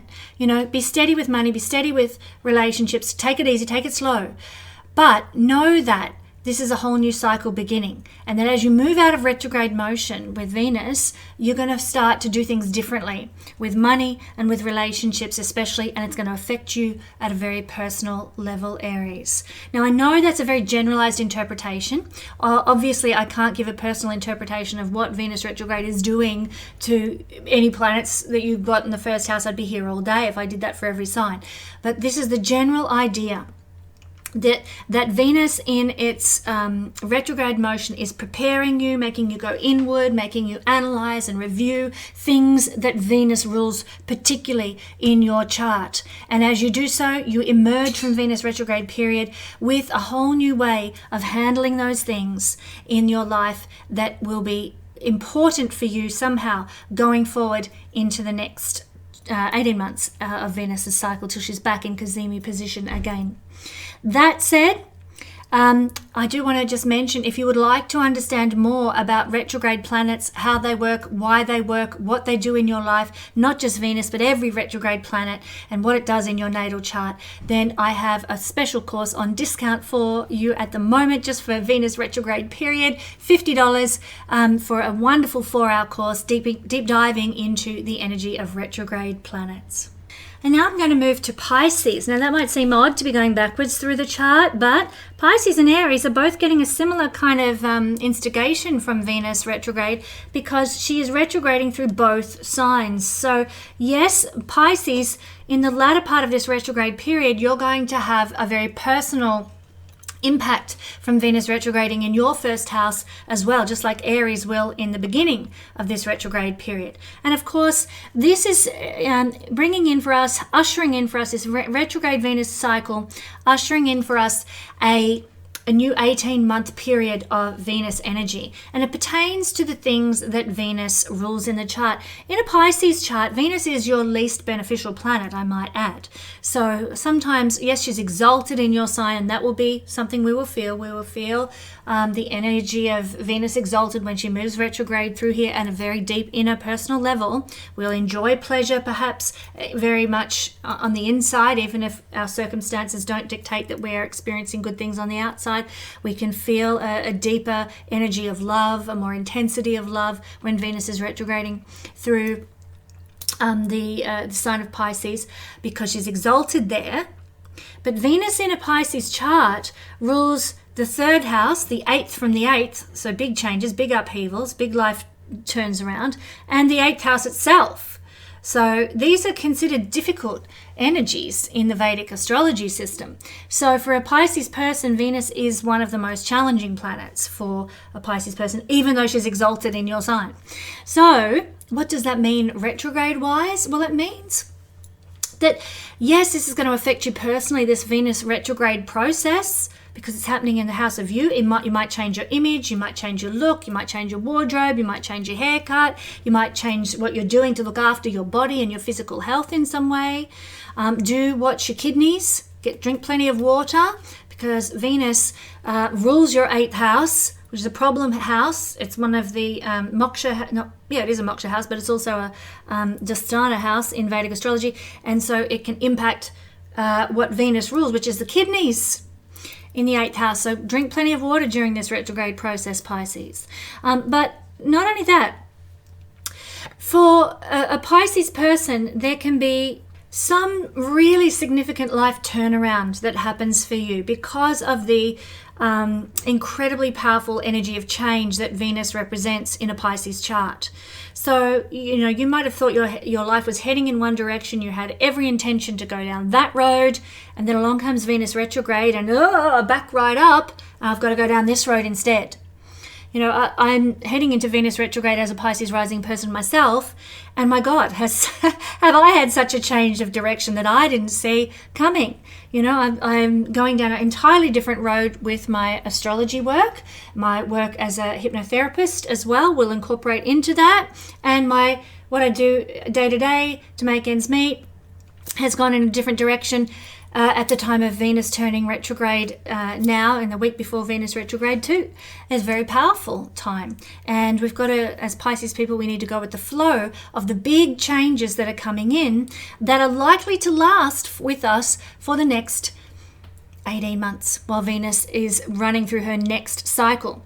So what does this mean? Well, you might have a big change in career, because the 8th house is the 11th house from the 10th, but it's a big change of career that feels good, that has rewards and gains associated with it, because it's the 11th house from the 10th. And there might be some changes with regard to how you are running your own business. Sort of self-made businesses are seen through the 3rd house. There might be some significant changes to how you are maybe earning money through your own skills and your own talents and your own capabilities. There might be some significant changes also to buying, selling, trading, which is a 3rd house thing, and even how you are teaching and educating others can go through a significant change period as well. Also, interestingly, and I'll share it here because I am rejigging my website over the coming few weeks, and months. And so very much the nature of Venus retrograding through my first house as a ruler of my third house of social media and websites and so forth. That said, I'm going to be very careful of what I do during Venus retrograde period because I may not love the changes that are made. In fact, I'm thinking about doing this, and as I realize the impact of Venus retrograde during this time, I might put off the changing of my website and the changing of my social media until after Venus has finished its retrograde motion. I might do all the planning now, the storyboards, the weighing up, the text, the photos, the blah, and get it all together. And then I might actually start making the change once Venus is out of her retrograde phase. So you can use this energy to your advantage, Pisces, or you can, go with it and, end up regretting what you do. Remember, as I said in the introduction, Venus energy is a planet of choice. We still have free will. So when we know our astrology, when we know the energies, we can make better, wiser, more informed choices, of course. So there are a couple of the ways Venus energy is playing out to bring change in the realms Venus rules for a Pisces rising person. Now, before I change from Pisces to Aquarius, I just want to mention, if you want to know more about retrograde planets and how they impact your life, all the retrograde planets, not just Venus, but Saturn's retrograde or Jupiter's retrograde in your natal chart. What does it mean? Well, I have a fabulous course available at my Learn Astrology page. It's only $50 on sale for Venus retrograde period. Dive in, find out all about what retrograde planets mean in your chart. Okay, Aquarius rising, Sun or Moon. The energy of Venus retrograde is happening for you in your second house and third house. Now, for the sake of time, I'm not going to be able to break down every single component of this. I will just speak to Venus's retrograde, I think, in Aries, because that's where the Cazimi conjunction is going to take place during this retrograde phase. So that's probably the most important day in the whole Venus cycle. It's when she begins her whole 18-month process, her new cycle. The old cycle ends, the new cycle begins at the Cazimi date on the 23rd of March. So let's have a look at what that means. Venus retrograding in the third house might mean for an Aquarius person that you have to sort of weigh up your websites, your Instagram, your TikTok, whatever, your communication devices, your communication channels, your communication platforms might be going through some sort of review. Now, I just spoke about this for Pisces rising people, Aquarius. I would not be creating a new Instagram, Facebook, TikTok, blah, blah, blah, while you've got a retrograde Venus in your sign, you're in Aries, third house. Why? Because you're likely to not be happy with it once it's done. And, Venus will go direct and you're like, oh my God, this is clunky, or oh, this looks terrible. So I would do your reviewing, your analyzing, your researching while Venus is retrograde. And then once she turns direct, start putting it all together, bringing it into some semblance of order. You will be much happier. Also, I wouldn't start a business while Venus is retrograding. Venus is money. You don't want to retrograde Venus in the chart of a business that you are running. So try and avoid that one as well. These are some of the third house things that Venus's influence might actually affect. That said, Venus in an Aquarius rising chart, sun or moon chart, rules the opposite house over here, which opposite to Aries, which is the 9th house, and also she rules the 4th house, Taurus. So this tells us that these themes are things that must be weighed up and considered and researched rather than have action taken on them during Venus's retrograde. Venus is actually starting a whole new 18-month cycle with things to do with home, family, heritage, roots, lineage, property, real estate, things of the 4th house. She's also starting a new 18-month cycle with regard to learning, higher learning, knowledge, travel, foreign affairs, foreign relationships, maybe even something to do with your father might be going through an 18-month cycle as well. And that being the case, you really want to use this Venus retrograde period until the 14th of April to review those things. Don't take action on them. Simply use it as an opportunity to review. Well, what do I want to study? And then after Venus turns direct, apply to that university, come and join the Royal Stars Academy, take your trip overseas after Venus turns direct. But use the retrograde period to research and analyze what it is you're going to do in that 9th house realm. Also, with regard to 4th house realms, again, review. If you want to put in a new fireplace, or you want to redecorate, or you want to buy a new house, think about it, research it, look at your options, and then once Venus turns direct on the 14th of April, then go ahead and put those plans into place. I wouldn't be redecorating, I wouldn't be buying yourself new bed linen, I wouldn't be doing any renovations while Venus is retrograde, because you are less likely to be happy with your choices and the outcome. So take your time, do the research, and know that you'll come out the other side happier with the result. And as I said, these themes might be unfolding for the next 18 months until Venus is Cazimi again. Why? Because it's a cycle that's beginning. So you might be traveling for the next 18 months backwards and forwards between two countries because Venus rules the 9th house. You might be doing a renovation on your house once Venus is turned direct. It might be another 18 months before that reno is complete.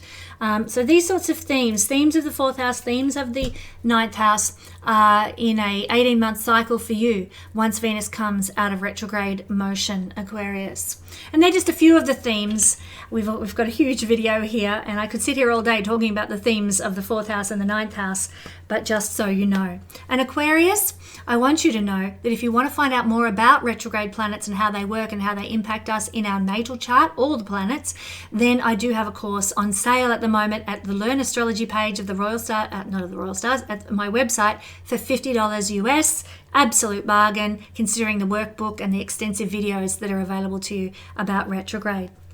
Thank you, Aquarius. Okay, Capricorn rising, Capricorn sun, and Capricorn moon people. Well, you are having Venus turn retrograde and make a Cazimi conjunction in Aries. Yes, she's moving into Pisces as well, but I really want to focus on the Aries side of things because that's where the Cazimi is taking place.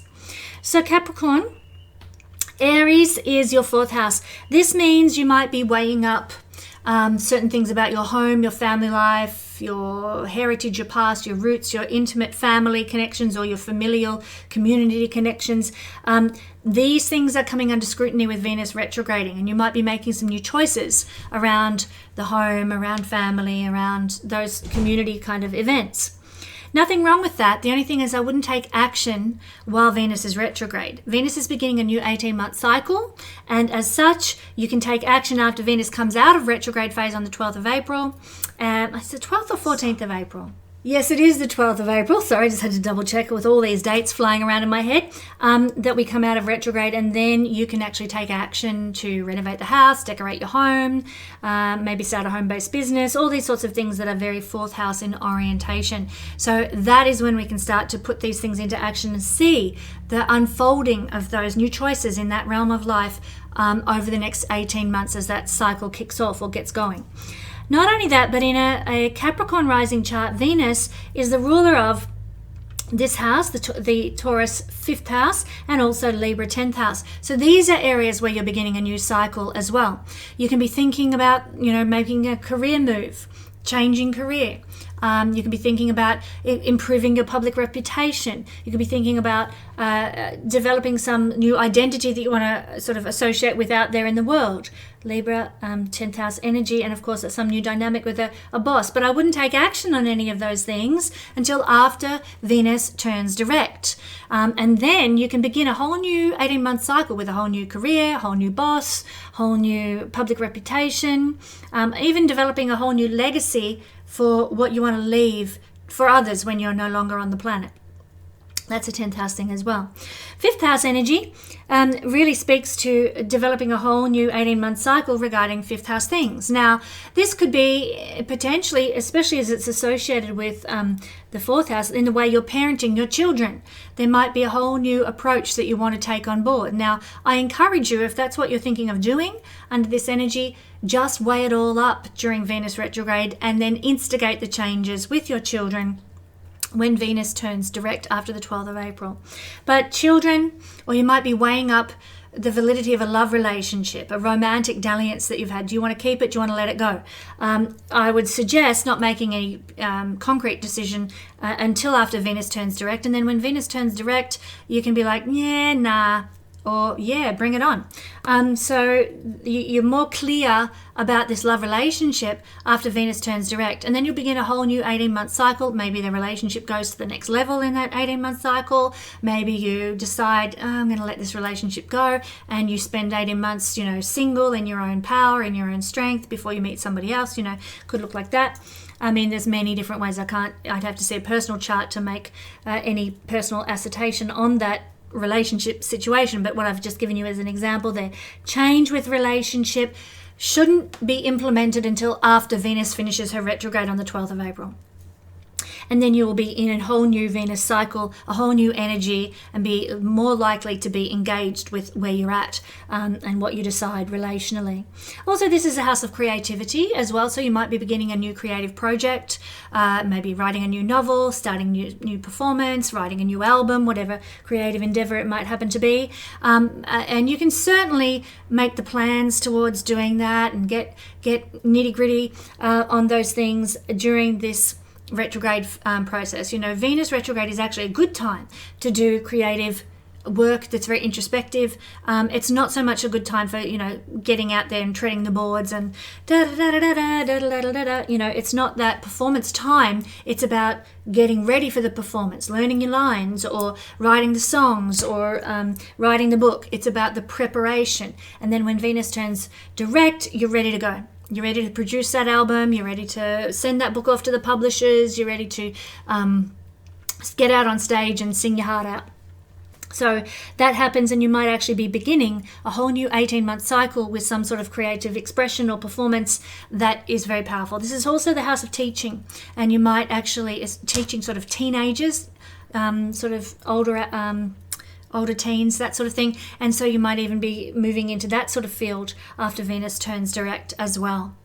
But I just want to mention, Capricorn, that if you are interested in finding out more about how retrograde planets work and affect us in the natal chart, I have a fabulous course. It's on sale right now for $50 US.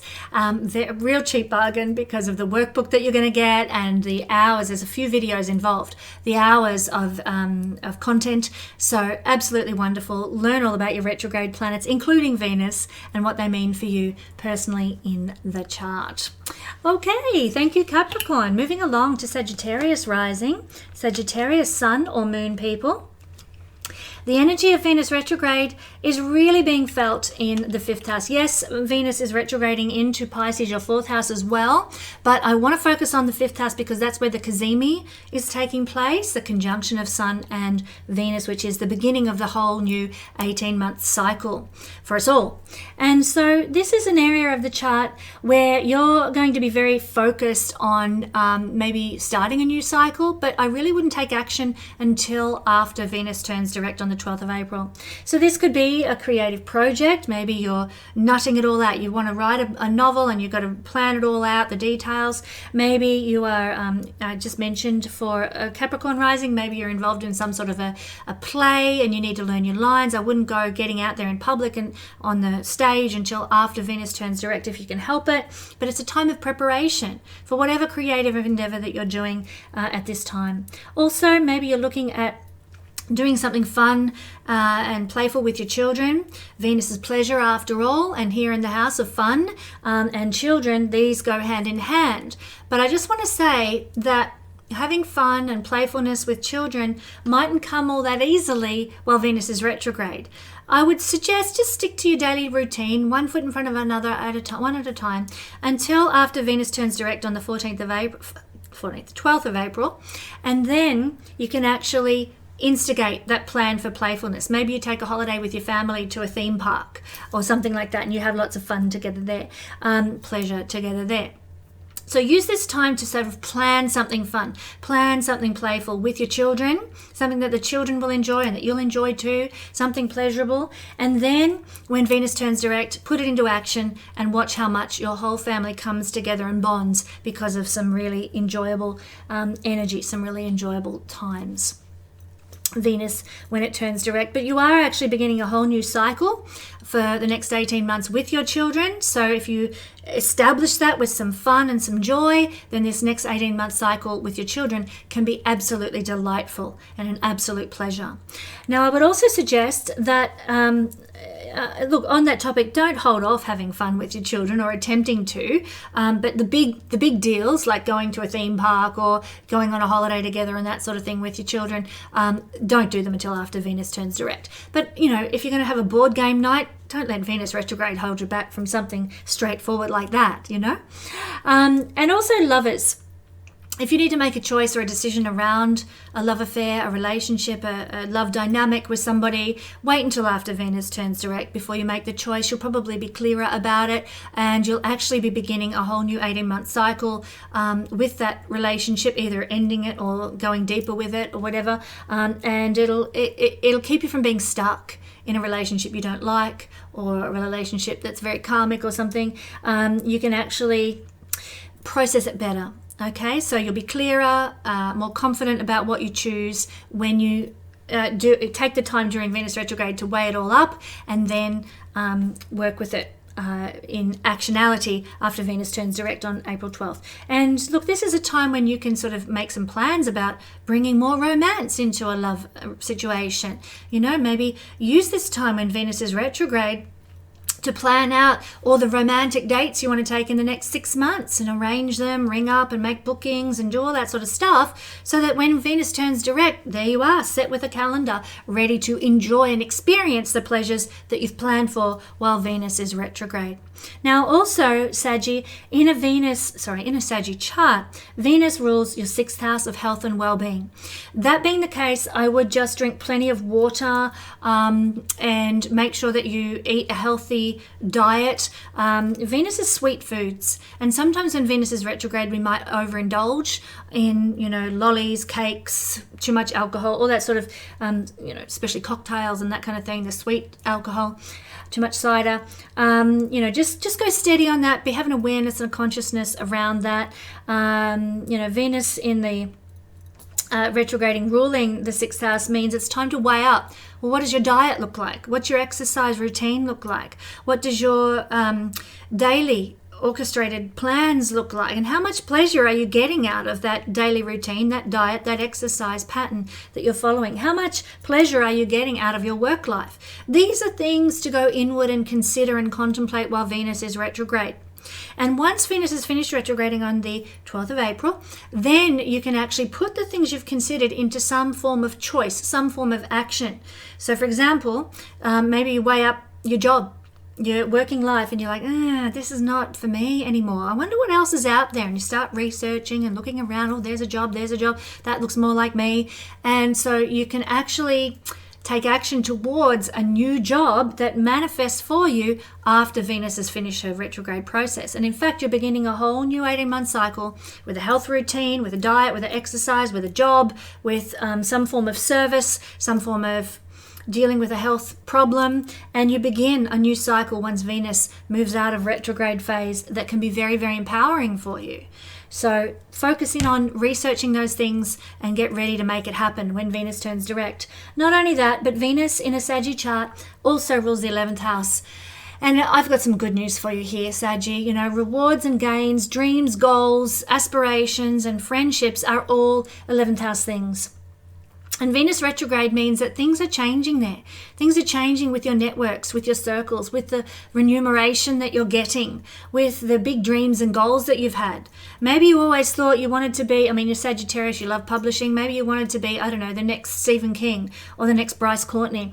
And that was always your major goal. And then Venus goes retrograde, ruling the 11th house. And you're weighing up, is that the right thing for me? Should that be my lifelong goal? I feel a bit different now. Venus can sort of, when she's retrograde, change things into another direction. It's not time to take action on that new dream or goal. It's not time to take action towards getting that new level of remuneration. It's not time to take action about some friendship. It's a time for reviewing, analyzing, going inward with where you're at with those things. And then when Venus turns direct on the 12th of April, you can actually make change. Okay, this friendship group's not for me. not floating my boat, I'm going to call it a day. Or I'm not happy with my level of remuneration, I'm going to go in and ask my boss for a raise. Do it after Venus turns direct. Also, as I said, dreams and goals. Okay, I used to want to be the next Stephen King, but now I've decided, I actually want to write non-fiction books. And I want to actually, share my knowledge with the world. So I'm going to take a new direction with my big lifetime dream and goal and move away from something I had before and into something else. But you've taken the time to review it, understand it, weigh it up. Is it for you? And when Venus turns direct, away you go. And this whole new experience of 11th house energy could be something that plays out for the next 18 months. Maybe you're writing your new book over the next 18 months as a result of what you've weighed up and analyzed during Venus retrograde process. Maybe you are establishing your presence in a whole new group or network, and it takes 18 months to build up that level of rapport, but by the end of it, you're really happy that you did that. This kind of thing. 18 months is the process, 18 months is the cycle, but it begins when Venus finishes her retrograde motion. You're analyzing it during retrograde, you're bringing in the change after retrograde, and then 18 months later, you're where you want to be. Thank you, Sagittarius. Okay, Scorpio rising, Scorpio sun, Scorpio moon people. Well, for you guys, this is quite, I don't need my little jigger. This is quite an interesting retrograde process because Venus is retrograding through your 6th house, and yes, also through the 5th house as well, but it's Cazimi in the 6th house, and that's very, very important. So that's why I'm focusing mostly on the 6th house. So this is an energy of weighing up 6th house issues while Venus is retrograde. How healthy are you? What's your diet like? What's your daily routine like? Are you overstressed or are you too bored? You might be weighing up this area of life and reevaluating it while Venus is retrograde, and that's a healthy thing to do. Are you happy with your health practitioners? Are you happy with the life approach that you're taking regarding looking after the body and the wellness exercises and the wellness routines and the wellness people that are involved with your life? Well, all of these things come up for consideration now while Venus is retrograde. It is time not for taking action, not for starting the new diet or doing the new exercise routine or looking for a new job, or starting a new job rather. It's much more for Scorpio rising people a time for reviewing those things. And then on the 12th of April, when Venus goes direct, you'll be more in your presence, in your confidence about the choice that you make at that time, and away you go. You're looking for that new, or starting that new job, maybe paying off old debts, working with a new health routine after Venus turns direct from retrograde motion. Very, very exciting. Yes, and of course that's a whole new 18-month cycle that you're beginning, Scorpio.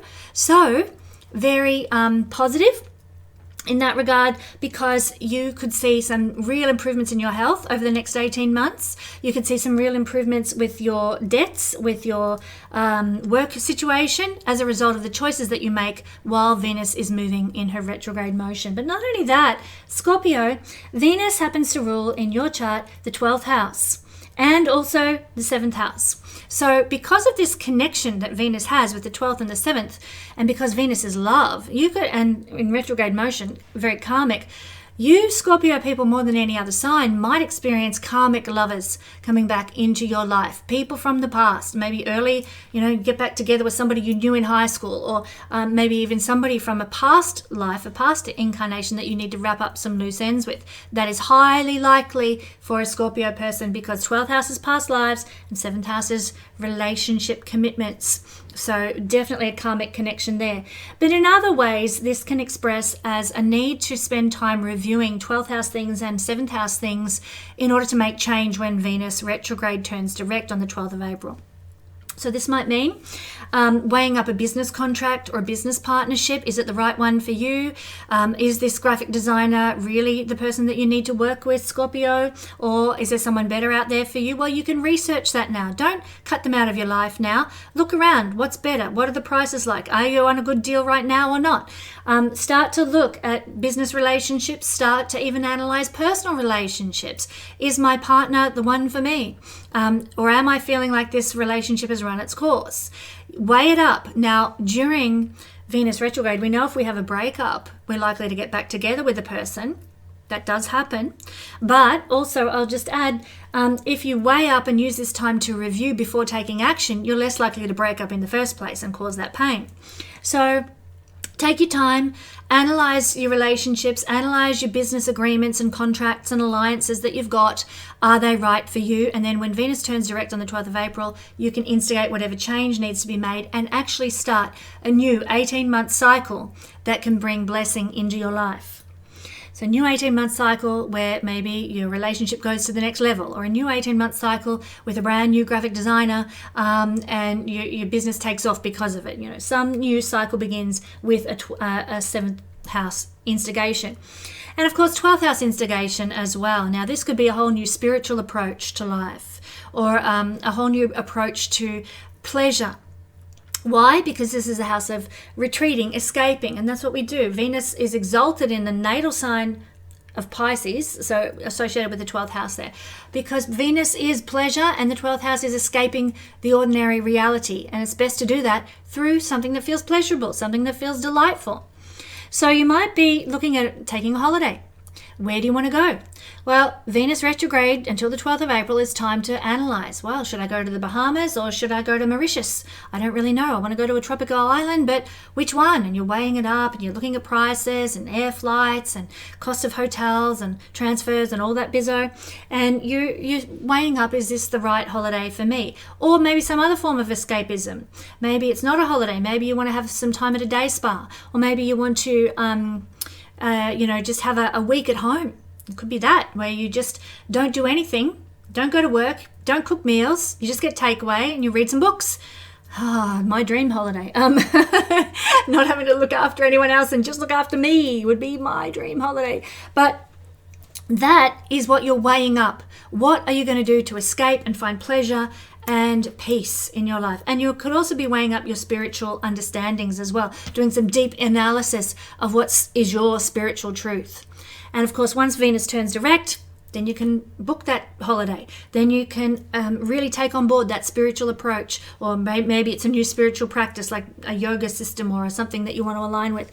But after Venus turns direct, then it is really instigating a brand new 18-month cycle of pleasure, escaping, relaxation and enjoyment, and also spiritual practice as well. These are just some of the things that the 12th house rules that Venus is going to give you a brand new start in once she turns direct. Thank you, Scorpio. Libra rising, Libra sun, Libra moon people. Okay, guys. Well, for a Libra person, Venus is turning retrograde. She rules you, Venus. She rules your house. She's turning retrograde in the house opposite you. And I'm really going to focus on that one because that is where Venus, is Cazimi. And sorry, I forgot to mention about my retrograde course for Scorpio people. Oh, well, next time. So Venus is retrograding in your 7th house of others, and that's where she is making her Cazimi conjunction with the sun, so it's very important. So in this instance, Venus retrograde is saying it's time to review your relationships. Are they floating your boat? Are they fulfilling your needs? Or are they pushing you out of your comfort zone in a way you don't like? Really start to look at not only your marriage and intimate relationships, but also business partnerships. Are they working out for you? Or are they dragging you down? What needs to change? Well, I would just encourage you, don't make the big instigation of changes, Libra, until after Venus turns direct, because you might make a choice and then regret it later. Who you're collaborating with, who your clients are, who your business partners are. Weigh it all up. What's working, what's not. Use this energy to get some form of direction and understanding. And then when Venus turns direct on the 12th of April, make the choice, make the difference, and make the decision rather, and you might find that you begin a whole new 18-month cycle that is beneficial to you because you've taken the time to go within and think deeply about what you want to do here regarding relationships. So, Venus turns direct and you might start a whole new 18-month cycle where your relationship goes to the next level. Or maybe you get a whole new business partner, or collaborate with someone to enhance your business, or maybe reach new clients or something. And it takes 18 months, but at the end of that 18 months, you're at the place you want to be with the success you aspired to while you are experiencing Venus retrograde. Same kind of principle applies for you, because Venus rules the first house of you. What needs changing in your image, in your wardrobe, in your hairstyle, your makeup, your the way you're showing up in the world. This gives you a chance to review things. Don't go and get those changes done during Venus retrograde. Wait until the 12th of April, but flick through the magazines or the Pinterest files about what color hair you now want to get, or what look you want to embrace, what physical activity you want to work with to enhance your body and make your body feel good about itself. So do the weighing up, do the analyzing. Yes, you can do some exercise during Venus retrograde. I'm not saying don't do it. But any big changes, any new beginnings, try to do some analysis of those things and some consideration of those things. And then when Venus turns direct on the 12th of April, you're going to be in a much better place to make a choice, make a decision, and make it happen regarding the way you look and the way you're showing up in the world and how you're utilizing your charisma as well. Not only that, but Venus in a Libra rising chart, also rules Taurus, the 8th house. And so this is a real strong energy for change, Libra. There's so much change coming your way at the moment. And this 8th house rulership is part of that. I think that, this Venus retrograde period is going to be a time for weighing up, are you where you want to be in life? Or do you need to make significant changes? Are things working out with your partner's finances and resources? Or are they being a burden on you and dragging you down?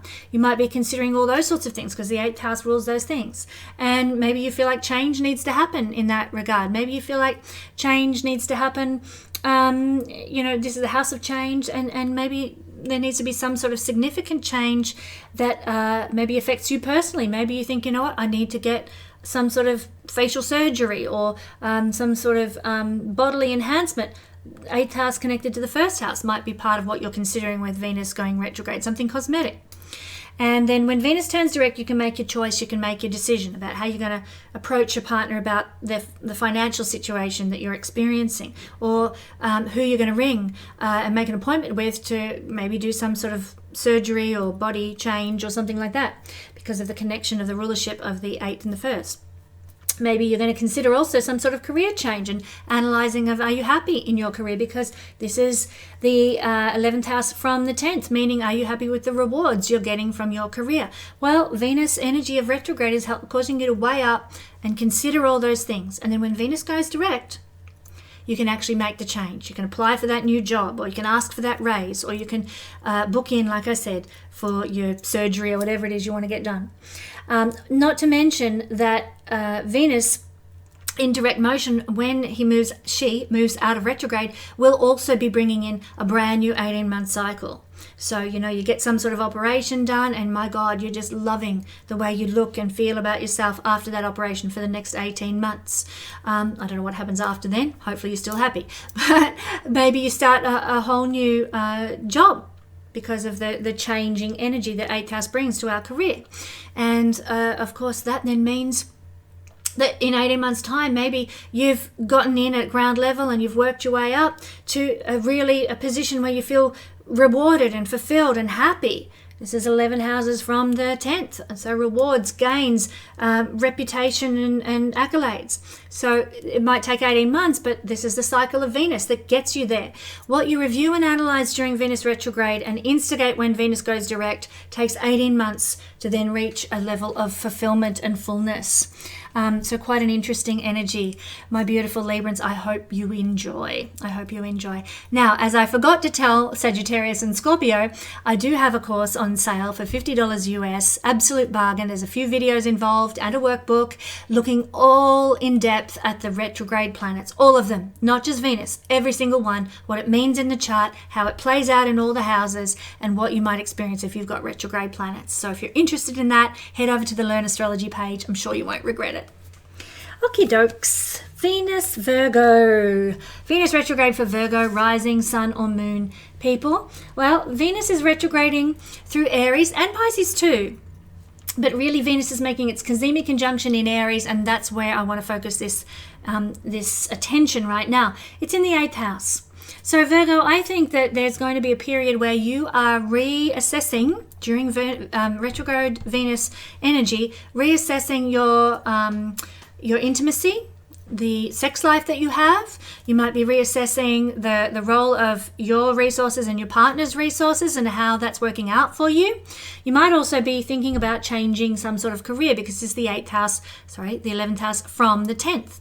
And that can indicate you wanting more rewards and gains and recognition and remuneration for what you do for a living and the career that you're building.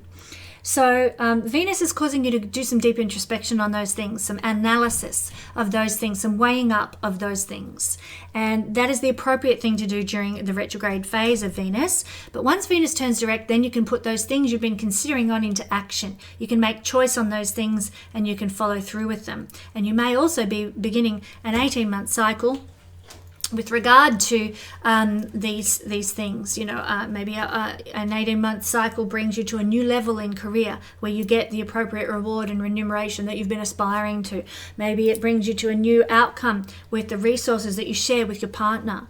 Maybe it has allowed you to maybe reinvestigate your will and what you've drawn up for a will, and you can, by the end of 18 months, have maybe made some bigger decisions about what your will looks like. This is 8th house energy after all: wills, legacies, inheritances, and so forth. So that's just the gist of it. Of course, there's many more things that the 8th house rules, but there's so much information to get through here. We're just going to touch on the surface. But I will say, Virgo, that Venus is also in your chart the ruler of the 2nd house and also the ruler of the 9th. So this has signification during Venus retrograde period. I would just encourage you to be very careful about where you spend your money, Virgo. Venus is such a fabulous planet for a Virgo rising chart because it rules 2 wealth houses. And that being the case, Venus is very important for money for you. But when she's retrograde, you can make unfortunate choices with where you're spending your money or investing your money. So hold off on making decisions like that while Venus is retrograding, and instead weigh up, okay, do I want to go conservative with my investments, or do I want to take a risk? Do I want to spend money on that new painting, or would I rather buy a brand new car? What am I going to spend my money on? How am I going to spend it? How do I invest my money? Should I be saving? It's a good time for making a new budget when Venus is retrograde, actually, for a Virgo person. So absolutely draw up a new budget. And then once Venus turns direct on the 12th of April, instigate what you've decided on during that retrograde period, if you're still happy with it. And then you'll probably find that after 18 months, you're in a much better place because you've taken the time to research and explore and go deep with those themes that Venus rules in your 2nd house. Also, the same is true for the 9th house. This is the house of luck and prosperity in Vedic astrology. So many of you might be weighing up where you feel lucky and where you feel prosperous, and giving thanks for that, maybe even looking to make some changes to help you feel more lucky, more prosperous. But the 9th house is also to study something new, to gain high-level knowledge of some description. The 9th house is also to travel and experience things overseas and expand your worldview in some way. So you, instead of booking that ticket overseas during Venus retrograde, I would hold off, Virgo, until Venus turns direct. Instead of applying to do the Royal Stars Academy while Venus is retrograde, I would hold off until Venus turns direct. Because this is a time for weighing up. Well, should I be doing Kesenya's Royal Stars Academy, or should I do somebody else's astrology course? Weigh up all the pros and cons, what looks good to you. Look at that university course that you want to do. Well, where's the best place to study that? Should I go into student debt for that, or is there another pathway I can take? This is also a chance for you to weigh up, do you want to go to Puerto Rico, or should you go to Shanghai? Where is going to be the best place for you to travel overseas? And of course, once Venus turns direct, then you've weighed up all the information, you can make the right choice, and away you go. And you may even start a whole 18-month cycle that leads you to a better place because you've taken the time to review and analyze while Venus is retrograde. So you might end up, choosing to go to Shanghai for a trip, a business trip, and it turns out to be the best decision you ever made, because by the end of the 18-month cycle of Venus, you actually have the best contacts, the best alliances, and the best hope for your future because you made that choice to go to Shanghai. This is a very forward-looking, prosperity visioning house, the ninth house. So that's how to utilize this energy to the best of your advantage, I would suggest, my beautiful Virgo friends. And if you want to know more about retrograde planets, then I would suggest maybe trying a little of my Royal Stars Academy by doing my course on retrograde planets, funnily enough. It's only $50 on discount, on sale at the moment, and it gives you access to a number of videos and a number of workbooks all about the retrograde planets. You will love this deep dive into what's going on in your chart. Thank you, Virgo. All right, Leo rising, Leo sun, Leo moon, people. The energy of Venus retrograde. Well, my friends, I'm really wanting to focus here on the Venus retrograde energy in the ninth house, Aries, for a Leo person. Why? Because that is where Venus is turning Cazimi. That's where she's conjuncting with the sun. Yes, she's moving into Pisces too, but I really, the power, I think, of this whole retrograde cycle will be felt through Aries, predominantly more so than Pisces in this instance. So what does this mean? Well, Venus retrograding in the ninth house means it's time while Venus is retrograde to review ninth house things, meaning looking at where you're traveling to, looking at where you're studying, what you're learning, what kind of worldview you've got, reviewing your beliefs and your ethics and your morals. Do they fit with you right now, or have you outgrown what principles you've always aligned your life with? Venus is calling you to do a bit of a deep dive with that. And certainly at the end of the time that Venus is retrograde, you are going to have a whole new perspective on those things. You might decide you want to go here to study at university. You might decide that doing Kesenya's Royal Stars Academy is preferable rather than somebody else's astrology course. I hope that's what you decide. You might also decide, I want to go traveling to Europe instead of Africa. So decisions can be made much more clearly once Venus turns direct, and especially if you've done the analysis and the research while she's retrograde and sitting in the ninth house, as this is the case. And then you begin a whole new 18-month cycle with these energies. Maybe it takes you 18 months to finish Kesenya's Royal Stars Academy. You'd be absolutely flying through if that was the case, and well done you. But 18 months later, you're actually at a point where you understand astrology, brilliantly, and you start your own business, 18-month cycle begins based on the choices that you made during the retrograde phase of Venus this time.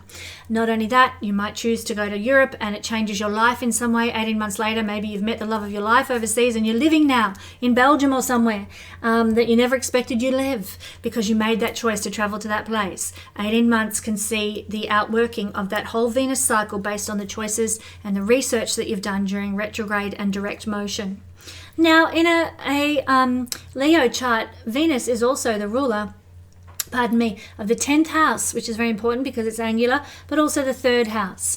Now, this speaks to me of a significant change in career that is coming for you as part of this retrograde phase as well, because the 10th house is career and the legacy you hope to leave and be remembered for, but also Libra is the 8th house from the 8th for a Leo person. And that means big double whammy change in career, change in life. So I'm seeing a lot of change for a Leo person on the horizon out the other side of this retrograde phase. Change in career, change in how you're doing your worldly activities. This is absolutely the case for me with Venus retrograde. I'm absolutely changing my 3rd house, which is my website, I can't believe how accurate this really is, but changing my website, changing my social medias, rejigging everything. And I'm certainly aware of Venus retrograde, and I will be, weighing up, well, what's it going to look like? What photos am I going to use? What text will I use? How will I structure it? Blah, blah, blah. That is what's going on while Venus is retrograde and ruling my 3rd house of media and communications, small business, blah, blah. And it's my career as well. So I will be absolutely analysing how to best work with these new changes that I'm bringing to my business, my career, the legacy that I want to leave. I hope that's a good illustration for everybody about how to approach this. But once Venus turns direct, then I'll be putting it all together. Then I'll be taking action. If I was to put it all together during Venus's retrograde phase, it would get to Venus direct and I would go, oh my God, that's terrible. What was I thinking? But no. I'll be working with that once Venus is finished retrograde, and then you'll see the change. You'll probably all see the new launched website and so on when that happens, but it may take, according to this principle of Venus cycle, 18 months before that new website absolutely gets traction, kicks in, works as I want it to work, and have ironed out all the bugs. And the career facilitation that I'm hoping it will offer will be working A1. So this is the kind of thing. Now, I've used myself and my situation as an illustration, but for you, it could be whatever business or career that you're doing. It could be some sort of communication that you're working with. It could be some, market stall that you're running. This is a third house thing. It could be something to do with your father, which is a 10th house energy as well, that is changing and going through a new 18-month cycle based on the work of Venus and the rulership of Venus in this way. Astrology doesn't lie. I'm constantly amazed. You're in that energy, you're flowing with it, you're doing what you think you need to be doing at any given moment, and then you look at the astrology and go, oh well, it was all foreordained. But that's what I'm seeing for my lovely Leos. Now, Leo, if you're interested in studying a bit more astrology and understanding how it works, then I have a discounted retrograde planets course. You can find out all about the retrograde planets, all of them, in your astrology chart. And I go in depth with all of them. It's a few videos and a few workbooks involved in this. It's a very extensive course. It's only $50 on sale right now at the Royal Stars Academy, the Guiding Star Astrology Learn Astrology page. Check it out. Thank you, lovely Leos. Okay, Cancer. Cancer rising, Cancer sun, Cancer moon people. Well, my lovely Cancers, the energy of Venus retrograde is impacting mostly your 10th house. Why? Because Venus is making a Cazimi to the sun in the 10th house. And to me, yes, it's retrograding into Pisces. That will be important too, but not as important as the Cazimi conjunction at 2 degrees of Aries, your 10th house. So that's where I really want to focus my attention here in this reading. That being the case, Venus retrograde up until the 12th of April is where you need to be reevaluating what you're doing to leave a legacy in the world, to leave some sort of something valuable for those who come after you. Maybe you've been working as an accountant your whole life and you're like, I really feel like I haven't contributed something valuable to society. What can I do? And Venus retrograding here gives you the chance, Cancer, to weigh up, well, you know what? I'd really love to run a B&B where I could give hospitality to everybody who comes into my home and talk with them and share and cook for them. And, that would float my boat so much more. Just an example.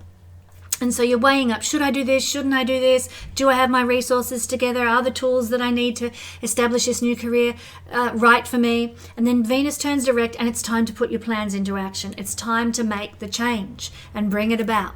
This is exciting because if you work with the energies, you can actually receive a really good outcome in about 18 months' time as this cycle has played out. You're beginning a new 18-month cycle with Venus, and what is instigated as a result of your contemplation during Venus retrograde and your action once she turns direct can lead to a high level of manifestation in 18 months' time. So do use this energy to evaluate your career, your work options, the legacy you want to leave, and what you do that gives you a sense of fulfillment from your contribution to the world. Okay, so Venus for a Cancer person also is ruling down here the 4th house, and it's ruling the 11th house. So this is absolutely something that, like I just described, could be being weighed up for you, Cancer. 4th house is hospitality. 4th house is to run an Airbnb. 4th house is to, have a cafe down the street, like a bar or something like that, where people come and go and you get to know them and so on. That's 4th house energy, creating community. In your little cafe or whatever. I will also mention cafe is a 6th house energy too, but both have connections to running a cafe. Now, that could be on the cards for you as you weigh up what is the legacy you want to leave, what feels good to you, what feels right to you, because Venus rules the 4th house. You may also be weighing up while Venus is retrograde, what's my home situation like? What's my domestic environment like? Where do I need to make change? Where do I need to change how I'm parenting? Where do I need to renovate my house to have a better life? It's not time to take action while Venus is retrograde, but once she turns direct on the 12th of April, not the 14th, that's when you can actually instigate all the things you've been considering while she's been retrograde that can affect the 4th house.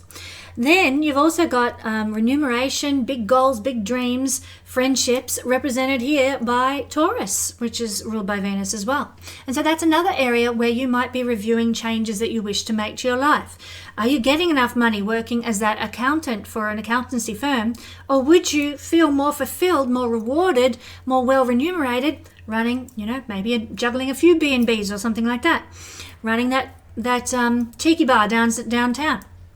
This is Venus energy causing you to weigh up where you want to be remunerated, how you want to be recognized and known in the world, and what feels good and comfortable and right and happy to you. A real important time for our Cancer people of reviewing your life right now in those realms. And then once she turns direct, you can put those things into action and see reward come, growth come, and prosperity come over time, because these are Upachaya houses that are the main houses involved in this. So it happens with time, but in 18 months, you might be at a place where you're like, I'm so glad I made that change. I'm so glad that I took the time to consider things during Venus retrograde and then took action when the time was right. So there's some energy that you can utilize for your own sense of personal power, I hope, my beautiful Cancers. That in mind, do know that I have a course on Venus retrograde and every other planet retrograde as well for sale now at the Learn Astrology page of the Guiding Star Astrology website. It's only $50. There's about 3 different videos and deep introspective workbooks that you can utilize to understand retrograde planets. You will love this course, and it's never been a better time to do it than when we're in this heavy retrograde season. Thank you, Cancer. Okay, Gemini rising, Gemini sun, Gemini moon people. Here we are with Venus turning retrograde in your 11th house. And yes, she's going to retrograde into your 10th house Pisces as well. But the real crux of it is going to be her Cazimi with the sun at 2 degrees of Aries on the 23rd of March. So that's where I want to focus our attention for this analysis. When Venus turns retrograde here in the 11th house, it's a time for reviewing your friendships, your friendship circles, your groups. Are you happy with the circles that you're in? Are you receiving the benefit of the networks that you have, or do they need to change? And Venus retrograde is saying it's time to weigh these up and analyze these. Not necessarily to make changes while she's retrograde, just to analyze, just to think about it, just to put things out there, maybe journal about it a bit. Also your goals and dreams in life. What are they? What are your big aspirations? Do you want to be, a market gardener? Do you want to have your own nursery or something like that, and that's been your absolute goal and dream? Or is that maybe you've wanted to do that since you were little or a teenager, and you get to this point of Venus retrograding in your 11th house and you're like, not really sure if that's really what I want to do anymore. Venus is causing you to question things and introspect on these big dreams and big goals that you've had. And so you take the time during Venus retrograde, you weigh things up, the friendships, the groups, the dreams, the goals. Are you getting well enough remunerated with what you're aspiring to do? And then you consider on it, you research it. You might decide, Gemini, that, running my own nursery is not where it's at. Maybe I need to tweak that a little to something that can give me more remuneration. Or, so maybe I used to work in the landscaping industry for a little while, and there's some wonderful large tree companies. And so, selling advanced trees that are, big, and, you cart them on the back of a monster truck or something to get to where they've got to go, and you dig a monster hole the size of a swimming pool for them to be planted in it. So you decide, that's more my thing. Not just a little nursery with little trinkety plants. I want to deal with the big guns. So you make a change of where your aspirations are. Now, I'm using that as an illustration. That is not necessarily going to apply to everybody, obviously. But Gemini, my point being, you are evaluating your dreams and your goals. They might change now under Venus retrograde energy. So sit with them, research them, and then when Venus turns direct, make the changes that you are now comfortable with and ready to instigate. And it may be about 18 months, but eventually, as Venus cycle unfolds, you will see the rewards, you will see the results of the changes that you implemented now during the retrograde and direct phases of Venus. It's a very important time for establishing a new cycle. So that's Venus, generally speaking, giving you the gist of Venus in the 11th house. But not only that, Venus rules your 5th house for a Gemini rising person and the 12th house. So this could instigate connections with lovers from the past. You know, boyfriends that you had in high school or girlfriends that you knew in your 20s that come back into your life that are very karmic now, that need wrapping up in some way, that need some loose ends tied up. So there can be a revisitation of this because Venus, in this case, for a Gemini person, rules 12th house karma and 5th house dating, romance and relationships. But there can also be maybe a reviewing of something to do with how you are interacting with your children that you might be weighing up now, Gemini. You know, are you telling your children the truth in a certain circumstance? Do you need to change your approach? Are you having fun with your children, or do they feel like a burden? And how can you change that kind of energy and that kind of dynamic? So evaluating the dynamic you have with children as well as the dynamic you have maybe with a lover from the past. Evaluating also your creative endeavors. Are you pursuing your creative heart? Are you pursuing what you love, or have you put it aside and it's gathering dust and it's sitting in the mothballs now? Where do you need to reinvigorate perhaps some creative endeavor? And think about that. Weigh these things up. Look at the pros and cons. And maybe you love sewing, but you haven't got the room for it now. What can you do about that? What changes can you make to use that creative endeavor in a way that doesn't interfere with the daily life in the household? You know, these sorts of questions around creativity and creative productivity and relationships and children are all on the cards. When Venus turns direct, then you know what to do. You've thought about it, you've analyzed it, you can make the change. And that can actually instigate a whole new cycle for you of new energy that will come in for you and as Venus plays out her next cycle from morning to evening star and back to Cazimi again. Not only that, but Venus, as I said, rules the 12th house, and this can mean really going deep with some old chestnut, you know, some old self-sabotaging behavior, some old issue of worthiness might be on the cards for you to analyze with this retrograde process, Gemini. You might be looking at where you're holding yourself back, where you're feeling like you are keeping yourself from expanding to to meet your destiny, and Venus retrograde is a chance to analyze this, weigh this up, understand this at a deeper level, and then when Venus goes direct, you're ready to make the change. You're ready to do the psychological work because you know what the problem is.